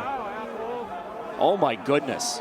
Did River Falls lose track of downs? You said yourself that penalty was a loss of down. The question is, did the staff of River Falls know the rule like you knew? And here's another thing. So the referee's microphone wasn't working, and if you could read lips, he said loss of down and held up 4th down. River Falls didn't know how many downs there were. Oh my goodness. Wow. We talked about managing the moments, didn't we? And I said, you're asking not just the players to manage the moments, you're asking the offensive staff and the defensive staff of both teams to manage the moment. And I think that moment was mismanaged by the Wisconsin River Falls Falcons. Now, they will contend that the referee's microphone wasn't working, but if you watch that back, he held up 4th down, and he clearly said loss of down. Great point. I don't think Caleb Blaha tucks and runs this if he thinks it's 4th down. There's no way he does. But here's the question. No one on the offense or the staff looked at the down markers. The down markers changed to 4th down. That's 1. 2, Hopkins knew it was 4th down. That's why they were celebrating. Okay, to be fair, though, too, you may have seen at the end of that replay, a Hopkins defender runs away and holds up 4th down like they forced him into 4th down. I don't even know if Hopkins knew it was 4th down. Interesting. Well, their sidelines was celebrating like it was. So I think at least some of them knew and some of them didn't. Wow. Like this game didn't have enough going on. Schroeder back in, running left. And Schroeder's across the 45. They'll mark him right there. So there's one guy saying our ball. Well, I think this is after the discussion. So this is after the fact now. Yeah. So I think it became clear to everybody. But nonetheless, you got to clear it and focus on the situation. Still a tie ball game at the end of the day.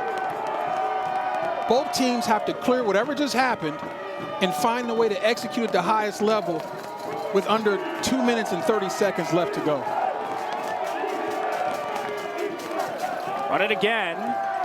And Schroeder is stacked up shy of the 1st down. And now from Hopkins' perspective, you understand trying to play the clock, but Caleb Waite's a new kicker as within the month, and he missed a 39-yard field goal at the end of the 1st half, so they can't exactly play for a field goal here. No, and I don't think that they're necessarily trying to play clock first. I think that what they're doing is understanding we might have screwed it up the last time we had the ball and threw the ball too much. We're averaging 8 yards a carry. Let's go ahead and run the football. I think you're just seeing really good run defense at the most opportune time for the River Falls Falcons defense. Craziness in the Division III semifinal. Johns Hopkins with the football, trying to make the title game for the first time. Whoever wins this game is going to play for a national championship for the first time ever. Johns Hopkins has got the football, 2 timeouts in their back pocket, and facing 3rd and 5 at their 47-yard line.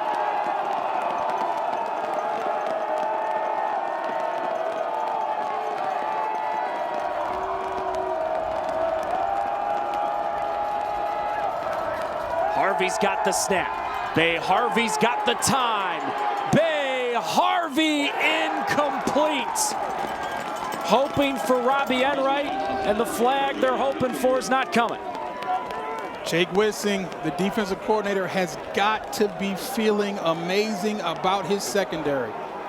I mean, what was that, 5.5, 6 seconds of holding the football with no pass rush to speak of? And they're just flat locking down the receivers, including Cole Crotty. Chase Alley to punt. He has almost had a punt block today. He fields a low snap and gets it away. And Reed will let it roll inside the 5 from almost a disaster for Hopkins into making River Falls go 96 yards. Amazing. This football game is wild. Back and forth. Back and forth. Ty Pugliano goes into the end zone for Hopkins earlier in the 4th quarter. Caleb Blaha has been making plays all game. And this was the pivotal play where he ran because he thought it was 3rd down. It turned out it was 4th down. The River Falls coaching staff didn't know it was 4th down, but they get bailed out. It ends up not mattering. Blaha from his end zone. Throws to an open Weslowski. Goes across the 10 to the 13 with a gain of about 8.5. Managing the moment. Who's going to manage this moment better? Both teams are looking to play complementary football. The defense got off the field. Great punt. If you're the Blue Jays, who's going to manage this moment the best? Reed came in motion. Weslowski crushed, but hung on. A gigantic hit from Jack Smith. The clock will stop as they move the chains, and River Falls has 2 timeouts. Yeah, they talked about Jack Smith being a real thumper, and you saw it right there. As you see the official. He collided with Jalen Reed. Yeah. That's been the best hit on Jalen Reed all day. Blaha rolling away, hoping for pixie dust. It's tipped and incomplete. It's an incomplete pass. One of the offensive linemen went up to catch the football, but he couldn't hang on, and it does stop the clock, and they avert total disaster. I've heard a collective gasp by these fans when that ball was in the air for what seemed to be 8 seconds. Wow. Dodged another Game bullet. clock, please put 1:07 on the clock.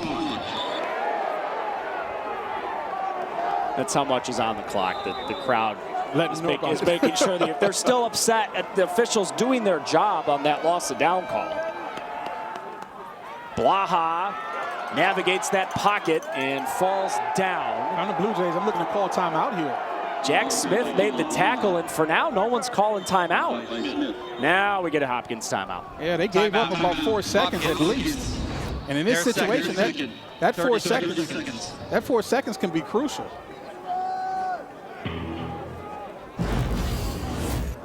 Two teams trying to make the national championship for the first time ever. A Johns Hopkins program that has been here 3 times since 2018. A Wisconsin River Falls program that's never been here. At one point earlier in this century, they had 19 losing seasons in a row. And on a day that can be generously described as brisk in River Falls, Wisconsin, it feels like one right now. Johns Hopkins and River Falls are playing a classic that one side will remember forever and one side will want to forget by Christmas if it doesn't go their way. 2 timeouts left for River Falls. Reifenberger, Hilton, Rush, and Reed. Those are the guys I'm looking to get the football to. Oh my gosh! Catch! Blake Rohr is alone! Blake Rohr with the greatest play in the history of River Falls football!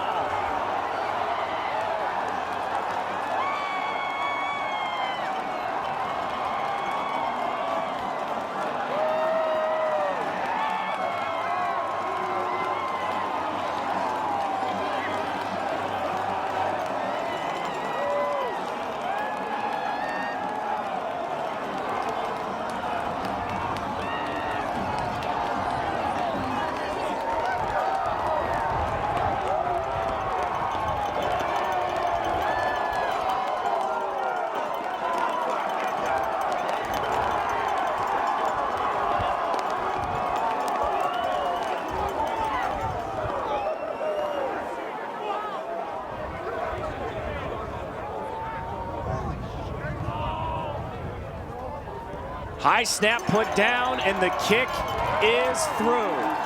Blake Rohr just made a play that will make sure he never has to buy another meal in River Falls, Wisconsin for the rest of his life. Defense, number 36. The penalty is declined. The try is good.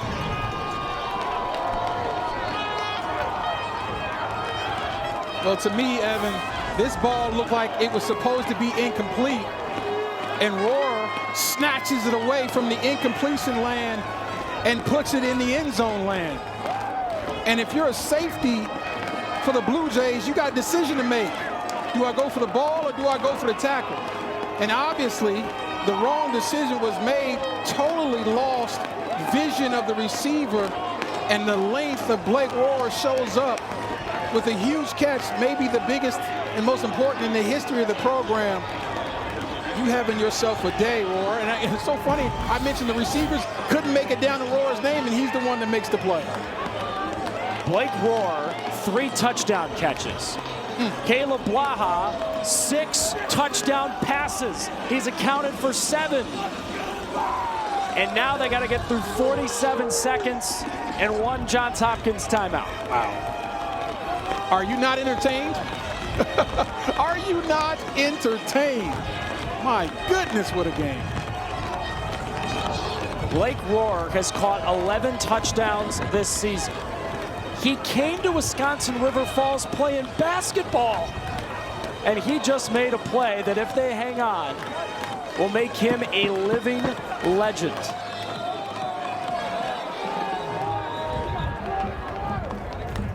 Wisconsin River Falls, from 2001 to 2019, did not have a single winning season. But during COVID, when there was no Division III football, Matt Walker and his coaching staff decided, we got to do something to just make it fun, because we're not playing games. So they instituted this offense that they say is the fastest at any level of football anywhere in America. And they may be flying with that Top Gun offense to the national championship. It's punched on the ground, back to Fields at the 30. And he stopped at the 37. These numbers are stupid. Unbelievable. And we talked about how explosive they are. We talked about this being the absolute best pass offense in America, and they did not disappoint. What we didn't know was coming was Blake Rohr's 9 catches for 236 yards and 3 TDs, and maybe the biggest play in the history of the program. And I think he is a little bit happy.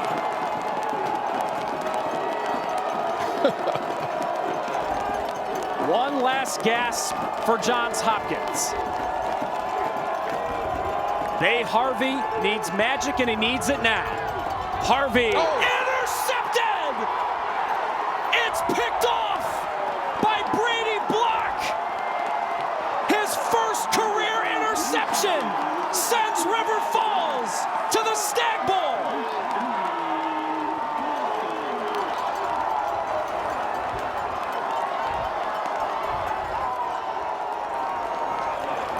That is a defensive tackle making an interception. The question is, was he just stoned to the line of scrimmage, or did he back up into pass coverage? Either way, Harvey never saw him.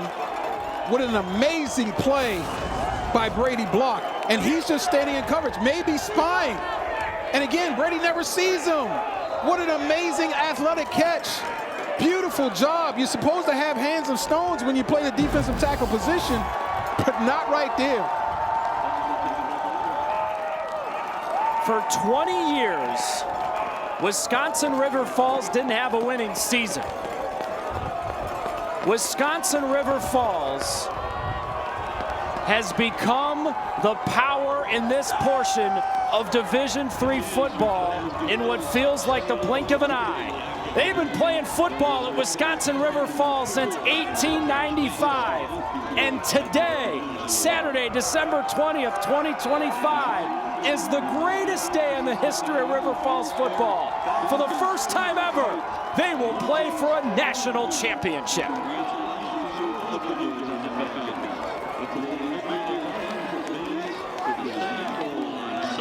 You know, this is one of those games, Tioka, where on one side, Wisconsin River Falls deserves to be elated.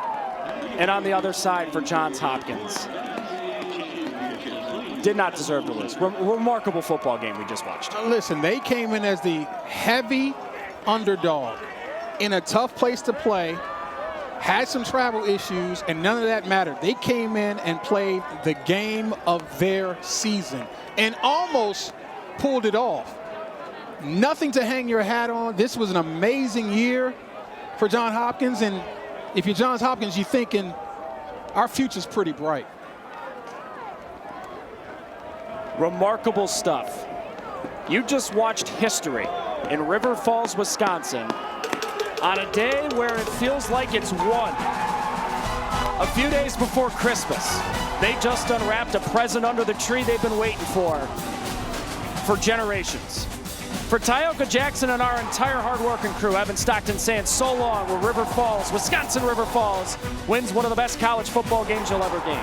All games airing on the ESPN Family Network, streaming live and archived on the ESPN app. This has been a presentation of ESPN.